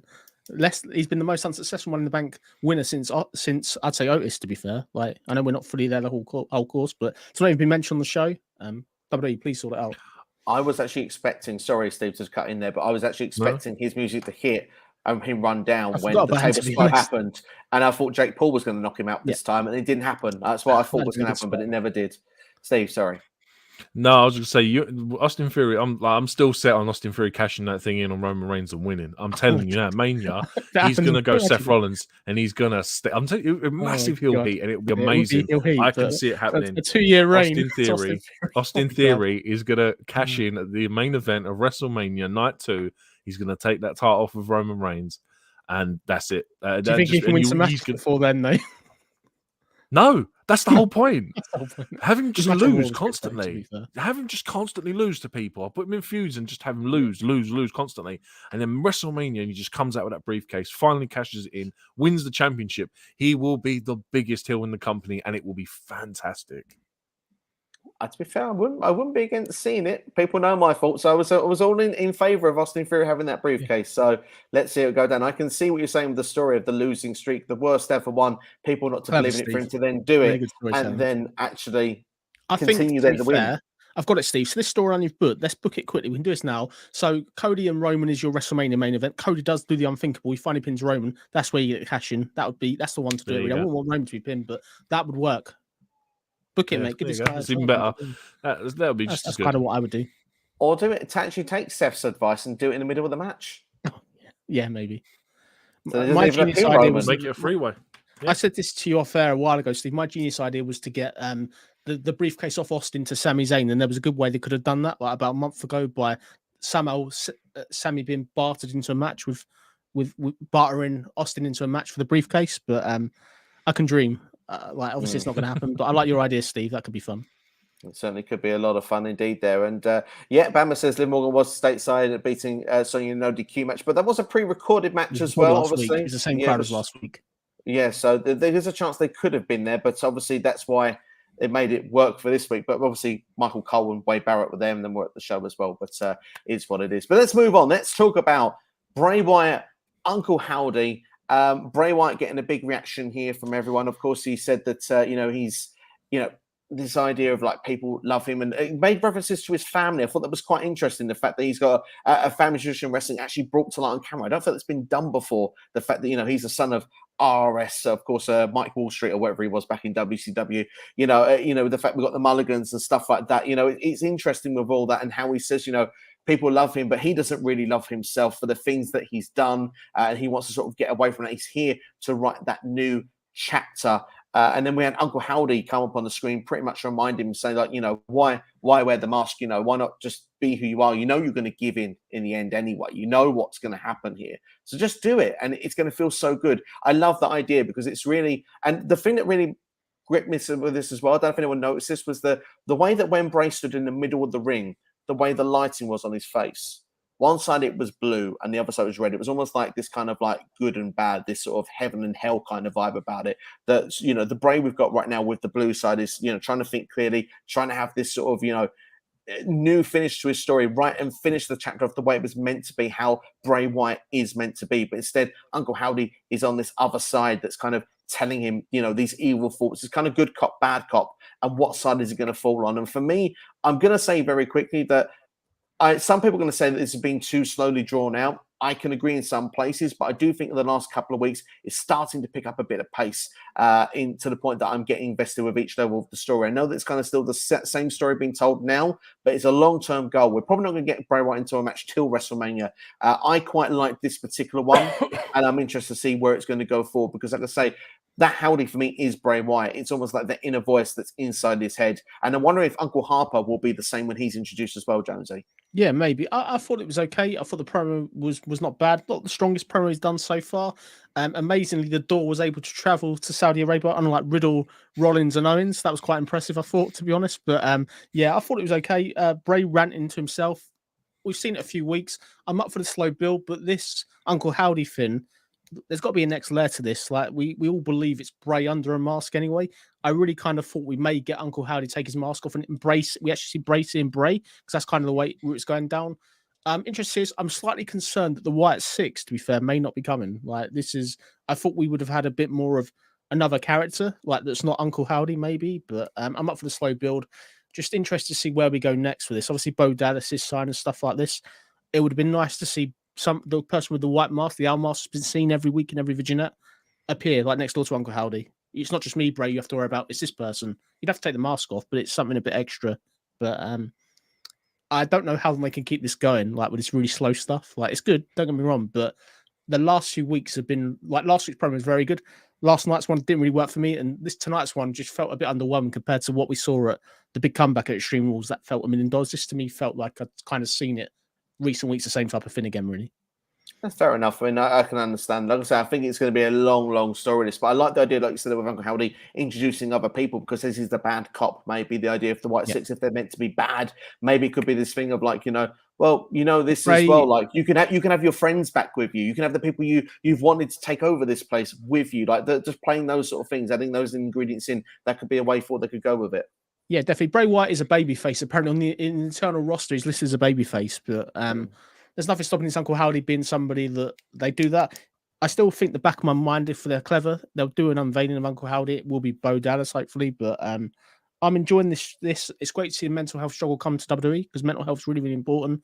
And the way of doing it just deserves time, which is what they get, and just hope we get a bit more meat on the bones. We can't give all the answers today, but let's give us a few more answers. Like everything's a bit slow, obviously. And there just seems to be a lot of images at the moment. With a lot of the images are stock images. It's not like they're having characters they're going to bring in down the line, it seems, either. Which, when you do that, it's a bit like making up as you're going on a bit. It feels a bit like that to me a little bit. Absolutely. NXSteve, what were your thoughts with Bray Wyatt and Uncle Howdy? It just seems to me like they're giving us so much, but they're giving us nothing at all. Like they're giving us promos every show. But we're just getting nothing. It's just the same thing every time. Like, don't get me wrong, I enjoyed the interaction. Like, it's actually good to see him interact with someone else, like on SmackDown last night when he was interacting with the stage crew. I thought finally some interaction with another person. I was like, this is like we're starting to get more here. But then I'm all fine for the slow build, but I just hope it pays off, because that's my biggest fear, is that like at the minute in my head I'm like, they've got no actual idea what they're doing with it. Whether this White Six is a faction, whether it's meant to be, I don't know, a split personality kind of thing, or is it kind of like the 7 deadly sins? Do you know what I mean? And every version is supposed to be some form of like gluttony and greed and all this kind of stuff. I don't know, but it's just it's so much and nothing at the same time. Isn't that a good thing as well, though? The fact that it keeps you guessing. It does. It is a good thing. Yeah. It's good, just, but they've got a payoff, haven't they? Their history and their track record, not under Triple H, but under Vince before with Bray Wyatt, it got so stupid and batshit crazy that they couldn't explain any of it, and they just dropped it. You'd have that trepidation and fear. I do at the back of my mind they'll do that again, but I trust it so far. I think it's been good. It's just the benefit to the other wrestlers. When Bray does wrestle, if we've only got Uncle Howdy at this point, it's been introduced, nobody else is getting any benefit. It's only Bray. Ultimately, it's going to be going over at that point. But we just don't want to see Uncle Howdy end up like the Fiend. That's my concern. I can't see Uncle Howdy in the ring, and just where does that go? I know we're at stage 1 of the story, but we've had a month now, and it's just sort of. I thought we'd have more by this point. I didn't think we'd have all the answers, but I thought we'd have clear direction of where they're going. Which at the moment, all we know about is Uncle Howdy. That's the only other person that's been introduced, which ultimately we believe is Bray Wyatt. So. I mean, on the plus side, I think the one thing we have to look at is that we got some sort of interaction with someone, in the fact that Alexa Bliss got a momentary moment. Like there was obviously the backstage interview and the thing flashed up on the screen, and like it's good to see, because we can finally see like, so follow up on okay, well, Alexa Bliss is like, obviously, is he going to get revenge on her for how she wronged him at Mania against Randy Orton, or is he planning to re-recruit Alexa Bliss and have her back as like Sister Abigail, whatever? So I'm glad that they are doing this, but it just like, I'm getting Netflix syndrome where I'm just like, I need it all, and I need it all now, because I don't want to wait. That's a perfect time to bring that comment in. Says you Gen Z kids have no patience. I'm pretty sure we might be as old, Bama, or older. I'm not going to lie to you there, my friend. But what I'm going to say is very quickly, I think Howdy isn't going to be revealed as somebody. I don't think he's going to be someone in ring that's going to come out from behind the camera, because it is Bray Wyatt. It is the demons inside his head. I think that the other characters will be brought eventually with the White Six, but I think he needs to have this struggle in his head, and we need to see that struggle play out. You mentioned, Jonesy, about the idea of mental health and stuff like that. It's something that it's difficult for people that to overcome and to understand. And I think that this can play that story nicely. And I think for that, it needs to be a longer term play. Yeah, all I wish is the stuff we're shown. I know every image you can't justify and can't give an answer and can't mean everything, but I just hope the stuff, all these images, all these characters we're seeing, I just hope some of it is relevant to a story, which we're going to get an arc that leads to WrestleMania, which ultimately leads to us getting invested. That's the whole point of the wrestling. This is great. This is wrestling at its art. Where I do have a trouble, if I'm breaking down doors and fifth walls now, is obviously at Extreme Rules, they had the puppets, we had the Firefly Funhouse breakdown. None of that has been mentioned. It's not like Bray saying, I've lost this, I've lost that. And it's just the storyline. But Bray, no more mention of the rabbit.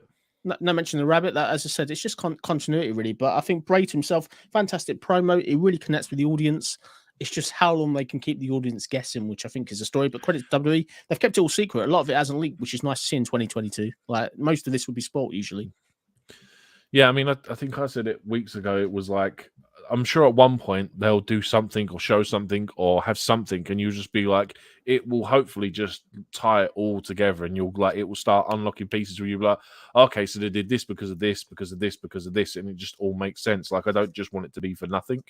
So, but yeah, like Jonesy said, I'm just glad that in 2022 there is still like, the people can keep secrets, and it's not going to get spoiled for us. I think my biggest hope really is the fact they've signed Vincent supposedly in Dutch, and we've got obviously Bo signed supposedly. That still gives me the hope we're going to get stable, because that's what I want to see. I really want to see a supernatural stable. I know we've got Judgment Day, but a real supernatural stable that I think with WWE under Triple H and Bray's creative vision, Bray's fantastic as a creative director and that type of stuff. They brought in Rob Fane as a creative director as well. Let's see what they do with that. Let's see if we can get a stable in that are supernatural that isn't corny within a month. Yeah, absolutely. And if you look with how things were going with the White Rabbit, the clues, the teases, the amount everyone had to work hard to work really where good. it's going, it was amazing. And I think that we will build towards that again. I think that those are the story we've had. I think we'll revisit. I just think that everything's been given to us in pieces at the minute. I don't know. Maybe I'm being too optimistic. No, maybe, no, like you you're said, not. we've been burnt and hurt before. We have been hurt and burnt before with the Fiend and with Bray Wyatt in general. And it's a character that I think a lot of people have given a lot of time to and a lot of hope for, and have been bitterly disappointed with. And I think that's why there is perhaps that sort of expectation it could happen again. But like you said, this is under Triple H now, and I think they've made a plan of where they want us to go to. Like you said, the writer that's come in as well. I like the way that the White Rabbit stuff was done to reveal Bray. I do agree that some things have been sort of leaked away a little bit since, or have disappeared, but let's see where it's going to go. I do feel at this particular moment where we are now, I think it's fine, because if the ultimate destination is going to be a Royal Rumble or more likely a WrestleMania, we've got a long time to play, and I don't want to get to the point where we have all the answers and then we just dragging and waiting our feet until we get to WrestleMania. I just hope it's not Randy Orton and the Fiend. I just hope it's not Randy Orton and the Fiend at WrestleMania again. That's my biggest fear. I'm not saying it would be, but we spent so much time trying to get to that destination for it to be over in 5 minutes or whatever it was. WWE, give us something. This is a new WWE, and this White Rabbit stuff and QR codes is really clever. Just, I'm really enjoying this. This is the highlight of the week for me, though, waiting for Bray Wyatt. I'm not going to lie. This is the highlight of what I look forward to every single week in wrestling, to see Bray Wyatt and what he's going to do. But just give me something. Like, we don't need all the answers at once, but just give us a little bit more sometimes. Like, we've had sort of all week, they've been saying, who's Uncle Howdy? And like, yes, he's on the screen. There's none on this Bray saying, who are you? You know what I mean? I know it's Bray, but he should be questioning, really, unless the audience are not meant to see it, supposedly. We've had a crumb. Can we now just have a slice of the pie before we have the whole pie? Yeah, no, I agree. Can't have all the answers because it'd be boring. Yeah. I appreciate that. Absolutely. We mentioned about shops. Let's mention the supermarket at the moment. How about just like the food tasting? You know, just cut a little bit off. If you sample it before you buy. Yeah. Maybe that's where they are at this stage. But certainly there is a lot of discussion that comes through it, which is certainly exciting indeed. Bama says, completely agree with the struggle of Bray with himself. The White Rabbit led us to the Bad Hatter. Now we're in his head. Personally, I'm okay if Bray never wrestles or has a group. Surprise us. We'll be interested to see where it will lead to. Bama. And we've got a question coming from Manuel.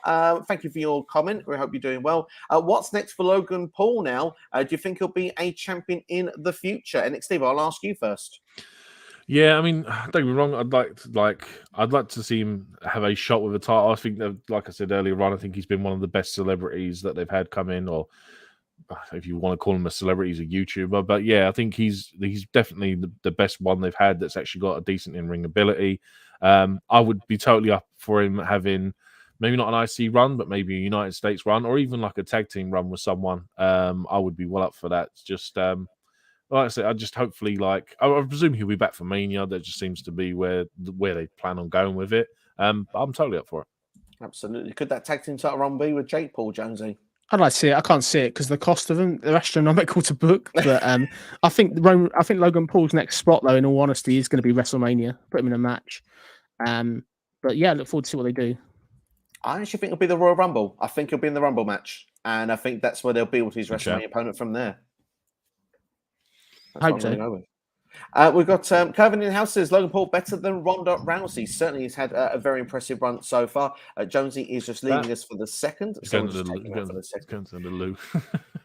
Fair play. But no, it's shocking that someone who has obviously a UFC background, that a celebrity who has just amateur wrestling background and some boxing has been able to do so much more. Like I'm much more convinced of what Logan's done in the ring than what Ronda's ever done. And Ronda's the top champ. Absolutely. I mean, to be fair, I'm impressed all around with everyone, what they've done. I mean, Ronda Rousey, her first run, look back at WrestleMania 34, that was a fantastic match and outing she had there. I would say that it's not been as strong this time around, but there's no reason why it can't get there again. I'm sure there'll be some good matches somewhere. Maybe, it's gelling and having a good connection with people you wrestle with in the ring. And it just feels that at the moment, Logan Paul seems to be a natural at this, and that's hard to find. Yeah, it is. And I was about to say about her first match in the that tag match with Kurt Angle. It was really I was thoroughly impressed by that match. And so even little things in that match, like Stephanie, really helped sell that for me. The way Stephanie reacted to everything that Ronda was doing, I was thoroughly impressed. But for me, Ronda's single run, I just don't know what it is. It's just, I don't know if it's not the right opponent or whatever, but she's just not. I've preferred Logan Paul, if I'm honest. Yeah, at this particular moment. I mean, the thing is, we'll bring that open very quickly, Jonesy. I don't know if you were here for that part, but Gervin said Logan Paul better than Ronda Rousey at this moment. What would be your take on this? Yeah, I think Logan Paul's a fantastic in ring. I think Ronda Rousey, Mm. she's fantastic in the ring. Let's not lose sight of that. Where she falls down ultimately is the promo. Give her a mouthpiece, give her MVP, give her somebody to do a speaking for her, and she'll be a lot more credible. This is where you need probably somebody like sort of if they wouldn't have lost if everyone lost the guy that's gone to AEW to lead the firm, that's kind of where they should have tried to keep him. Really, that's the one I would have pitched. Malcolm Bivens, that's the one. Sorry, yeah, that's who I would have pitched if he was willing to stay. That's what I would have done. I would have put them two together personally, but there we go. That's what I would have done. It would have been interesting to see how it would have played out indeed.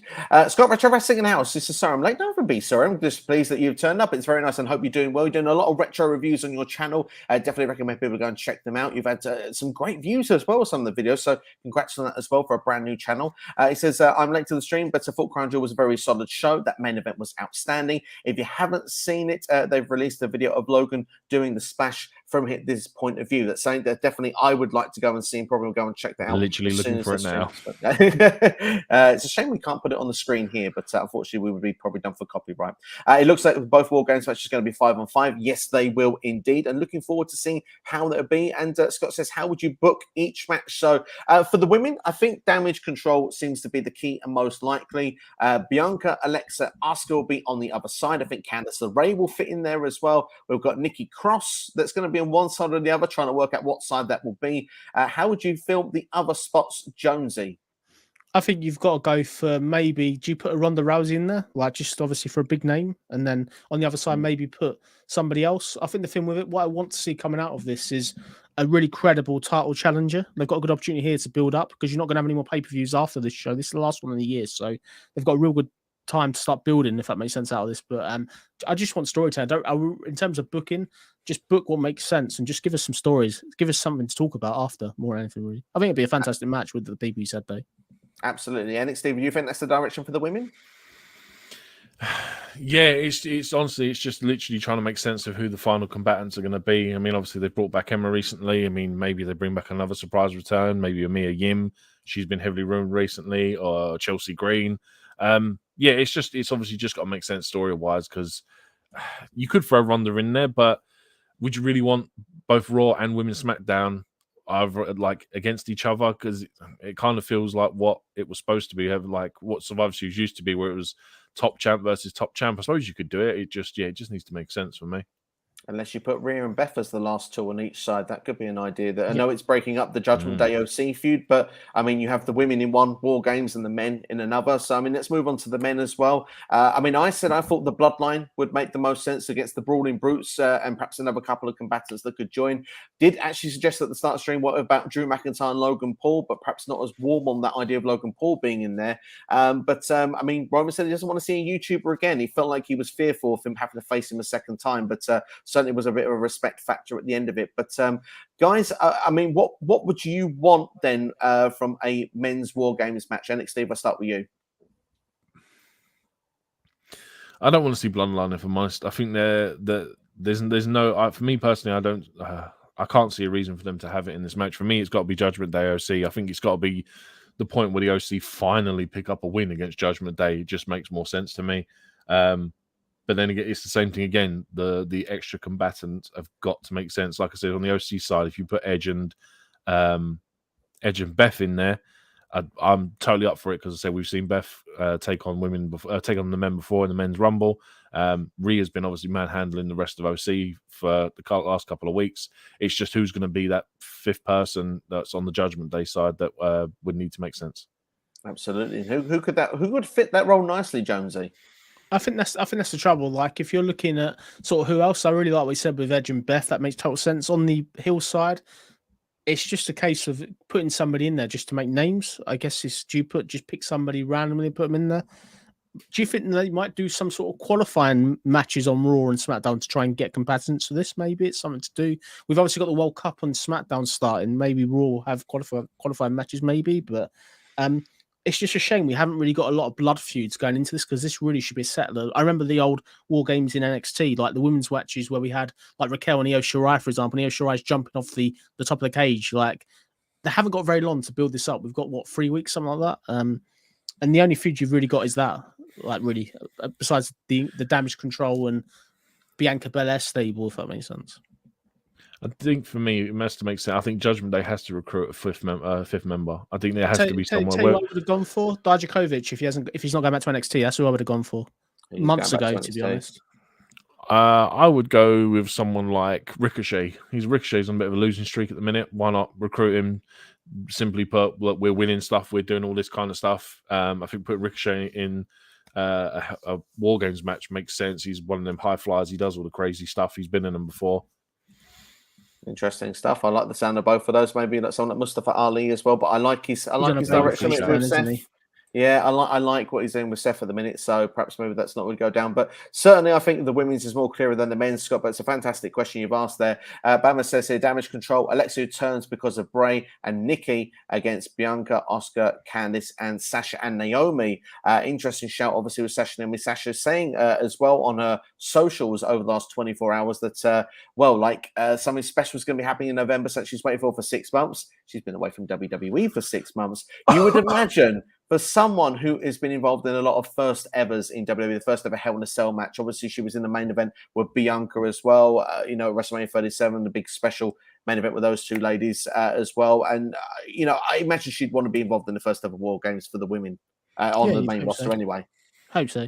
But then if you're going to have Beth Phoenix come back as well, you've got to be careful how many people you're revealing at this show in one go. Like, you could do that, I guess, for the moment, but it's just down to what they do. And Sasha, I think whenever she come back, she's a huge return. They've got Becky Lynch lined up, they've got Cody Rhodes, and they've got Sasha. They're the three that I'd say I think are huge, besides somebody brand new they could sign that are waiting to be deployed. Charlotte Flair as well is another one as well, but they just don't want to oversaturate the returns, do they? We seem to get a lot of returns recently. We're going to run out of them eventually, so let's try and delay some, I'd say, to Mania if possible in the Rumble. Yeah, I think that makes a sensible shout there. And we've got another question from Scott Retro Wrestler says, with Survivor Series being around the corner, around War Games, what other matches can you see on the actual show? The thing is, it leads to whatever the men's match is, but I think we'll get a full-on Survivor Series match in some way still. Maybe not 5-on-5, but you could do OC versus Judgment Day if they're not inside War Games in that format, so you're still doing it. I remember back in 91, you used to have like the 4-on-4s or 3-on-3, so they've done it with less numbers before. But if the Bloodline's not in there, then perhaps maybe you do Roman versus Seth, because it's 10 years of the Shield, a decade of the Shield. Seth seemingly gone face in the last week or so. It would feel like the right time to pull the trigger for that match, Steve. Yeah, I'd be totally up for that. It's like I'm intrigued to see if they still do a typical Survivor Series 5-on-5 match. If they're going to do it, how they're going to do it. I don't think they will, just purely because of the War Games aspect of it all. It's just going to be interesting to see. I mean, at this point, I can't really, like I said, because we don't actually know who's going to be in the War Games match, it's really hard to predict the rest of the card and who we're going to see on it. Like, I imagine Ronda will probably be on it in some aspect. Obviously, we've been one of the big four of the year, so she will probably most likely have a match, whether it be against Shayna or someone like that, whether that's the story they want to do, I don't know. Again, but then the same thing with the tag titles. Are they going to be in the War Games match? So you don't know. So you don't know if the tag team titles are going to be in there in a one-on-one capacity for the championship. So it's just really hard to predict at this moment. It's a case of waiting until Raw, unfortunately. Yeah, absolutely, and SmackDown as well. And I mean, Ronda versus Liv could be done one more time under this new Liv character as well. Wouldn't be surprised to see that. Jonesy, what other matches could you sort of see being on the show? I'd like to see the Continental title and the United States title up for grabs, really, because they weren't at stake tonight. So I think it'd be good to see them on the show. And with these elimination matches, if they're going to do that, let's do something where there's a title shot at stake or something at stake that makes it worthwhile instead of bragging rights that don't mean anything. Absolutely. And Bama here says Roman versus Seth, 10 years since their debut, and Seth wins. I do think Roman would win, though, personally, but I do know Seth has always had the belt to Mania. Surely he has to. And then if he wins at Mania, then I think I might quit watching wrestling. To be honest, he can't retain at Mania unless it's The Rock. If it's The Rock, then probably maybe he will. There'd be a 2-man panel going forward then. But I mean, NXSteve, what would you feel if at this point, does Roman lose it before Mania, or does it have to remain till Mania? We've always said that Roman, they're going to do Roman Rock, you don't need a title. It's literally one of them once in a lifetime matches that doesn't need a championship involved. I wouldn't mind seeing Seth versus Roman. I would love to see Seth pick it up because then hopefully we get my dream match, which would be Cody versus Seth at Mania for the WWE Championship. Or you just find somewhere splitting the championships up. I don't know. They've got to find somewhere doing it. But yeah, I don't, again, until Raw and SmackDown happen this week, I ain't got an absolute clue what they're going to do. No, I mean, I think I've said this before on the stream, but I'll say it again. The only thing you can do now to separate those titles, it's got to come from Roman himself. He chooses to defend both of these titles each and every time, but it's like, I've done it. I've beaten everybody. I've got everyone you've put in front of me. I've beat your legends. I've beat your YouTubers. I've beat your current superstars. I've beat whoever, the ones that have never had the opportunity. I've beaten everybody. Why should I have to defend both of these at the same time? You people haven't earned it anymore. You're not on my level. And when it comes to these matches, I'm defending them one at a time. And maybe that's where you can get to WrestleMania, because if he still has both championships, Roman could defend one championship on night one on night two, and maybe that way he still walks away with no gold because he loses on both nights of WrestleMania. It could be an interesting way to do it. Yeah, it could be, definitely. The other way, which is lazy, is an injury angle. But like, you obviously don't want to take him out of Mania, but if you want, obviously, because he's due to his limited scheduled dates and stuff, that could be something you do where you do an angle where he gets injured. And then that's one way to get the belt off him. But to be fair, whoever it goes to, it's a great achievement to get the belt off him. Triple threat's the other way where he doesn't have to be pinned, which they've not done before. Obviously, WrestleMania, Edge, Daniel Bryan, Roman, that was a chance. They didn't do it. Clash of Castle, I'm going to say that so I'm pinking my face, that when Drew should have won the belt, they didn't do it. So it's just a case of paying off. But Cody Rhodes is probably the last hope, really, for me, unless it could be somebody brand new, which I'm not too sure of that, really. We'll have to wait and see. Well, let's bring things back to Crown Jewel as we wrap things up here today. I want to just again go through what your match of the night was, and also your overall score out of 10 for this show. So, NXSteve, I'm going to start with you. Women's Raw Women's Championship match for me was match of the night, although I didn't have a problem with a lot of the matches aside from the finish of the Bobby Brock match. I thought it was thoroughly entertaining from start to go. I think on the prediction show, I gave this a 5 out of 10 as a prediction for how I thought the show was. I'm quite happy to say that I'd go with an 8 out of 10 on this. As like I said, I enjoyed it from start to end, and it's very surprising for me to say that about a Crown Jewel show, because there's not normally a lot of good stuff on these shows. Interesting stuff. Then, Jonesy, what would be your match of the night one more time and your score out of 10?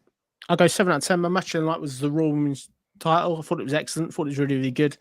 And yeah, this was okay. It was a good show. It did what it needed to do. And I think they didn't give too much away on the road to Survivor Series, which is probably sensible. Because you've got enough pay-per-view. This very much felt like to me that it was a warm-up, a bit like Clash of Champions back in the day, before the main event, so to speak. Interesting. Yeah, I like that. I'm going to go with a 7, I think, on reflection as well. I think before I came on the stream, I had a 6 out of 10, but talking with you guys, you've refreshed some things in my head as well. So I think it's a fair point to give a 7 out of 10 for this show. I think it was enjoyable overall. I think it's probably the weakest show so far under the Triple H era, but I don't think that he's had some stiff competition. A lot of things there have gone on, like you say, not so much talking to go into the next show. We're still guessing on a lot of things, but that can lead to exciting TV with Raw and SmackDown going forward. And I agree with the boys as well. The Raw Women's Championship was the match of the night, but I thought Logan and Roman was a close second. I've got one more comment here, and then we'll wrap things up. Scott Retro Wrestling says, I would say this is the best Crown Jewel show from top to bottom, but still Edge versus Seth is my favorite match from a Saudi show. What are yours? Definitely not the greatest Royal Rumble, because I couldn't name all the competitors. Steve, you probably remember that quite well. But I think I have to agree. I think Edge versus Seth probably my favorite match from a Crown Jewel show, and that Crown Jewel show last year might be my favorite from top to bottom if I had to pick one at this moment. But NXT, I'll start with you. Go to Jonesy in a minute, because I'm trying to actually remember what any of the match cards were, because I, for the love of God, cannot remember a single. I can't even remember the Edge Seth match, if I'm honest. I'd have to go back and watch it. I'm trying to just quickly look them up. Okay, Jonesy. Crown Jewel 2021. I think the Dream Triple Threat, which was Becky Lynch beating Bianca Belair and Sasha Banks, incredible moment, and I think that was just once in a lifetime. That was a huge match. I still remember it today, but that's probably my dream one for me. That's probably one of my favorite ones I've done. Yeah, so last year and with that match as well. Yeah, that's a great triple threat match there. And Steve, any luck on the research? We didn't give you a lot of time there, did we? But we will quickly just you're fine. Say hi to Mikey. To be fair, I would probably have to say, without looking back, I'd probably have to say this year, because I've not been disappointed with any of the matches, and I thought from top to bottom it was just a solid show, and I can't knock it if I enjoyed it from minute start to minute end. Like normally I can pick one match out of a pay-per-view where I just go, that was actually trash, and I wish I hadn't watched it. But I felt from this, from top to bottom, I've got no complaints with it. There's probably been better matches on other shows, but I think as a show overall, this is probably the best one for me. There you go. There you go. That's I think that's quite fair there. And to just say, Mike Astro as well was going to say, Roman Reigns, yes, the Tribal Chief, the head of the table, still is the one with the gold. And I've got to say, the ones, the twos, maybe even the threes on this panel here, I've got to give a big shout out to NXSteve and Chats Jonesy, who have kept me company. Everything froze there for a second. Did you hear me? Yeah, we heard you. Yeah, we did. You heard me. Yeah, just everything felt very still for a second there. What I was going to say is, literally, you guys, you've kept me very much company this week on this channel with the predictions and the review. It's been great to have you both on to get your thoughts and opinions going into the show, coming out of the show as well. This has been a lot of fun with both of you. And if you're both available, would love to have you on for Survivor Series. Sounds good. Yeah, man, sounds no really good. That sounds good indeed. Well, I'll tell you what, for everyone that's been watching, thank you so much as well. Without all of you, this channel is nothing really. It literally comes down to the viewers and to everyone that gets involved in the chat. So thank you to each and every one of you. If you've enjoyed this video, hit the like button, share it with a friend as well. Let them know SCW is here. It's the only way that the channel can grow. It's word of mouth, basically, at the end of the day. It's how we can make this channel just become a bigger and bigger channel. But at the same time, if you're new here, subscribe as well. Check out some other videos as well on the channel. You can go and see if our predictions were right. You can go and see other videos as well that are on the channel as well. I'm looking forward to doing a lot of new content coming out over the next week or so. I will be starting talking Survivor Series, Full Gear. And of course, last year I did this and it was quite popular. I've been told that they want me to do it again this year. A few people in comment sections, they want me to predict the WrestleMania card nice and early. So I'm going to do it 5 months in advance. And we'll see how right or wrong I will be, because last year I did it and within a week hit row release. So hopefully that won't happen this year. So yeah, I think you'll be all right. We'll see. Absolutely. Yeah, absolutely. I'm sure I can go one better. I've got faith in Chips nonetheless. But Tino Stein says, great show, guys. Thank you for checking out the show. Tino, he says, let's do Survivor Series. And he says, let Tino on too. Tino, if you can do in our time zone, my man, we'll definitely get you on as well for it. Not a problem on that one. But that's all from us anyway. Thank you, everyone, for checking out the video. Have yourselves a great day. Enjoy the rest of your Saturday, the rest of your weekend. This has been our Crown Jewel review and results show. Take care. We'll see you all next time.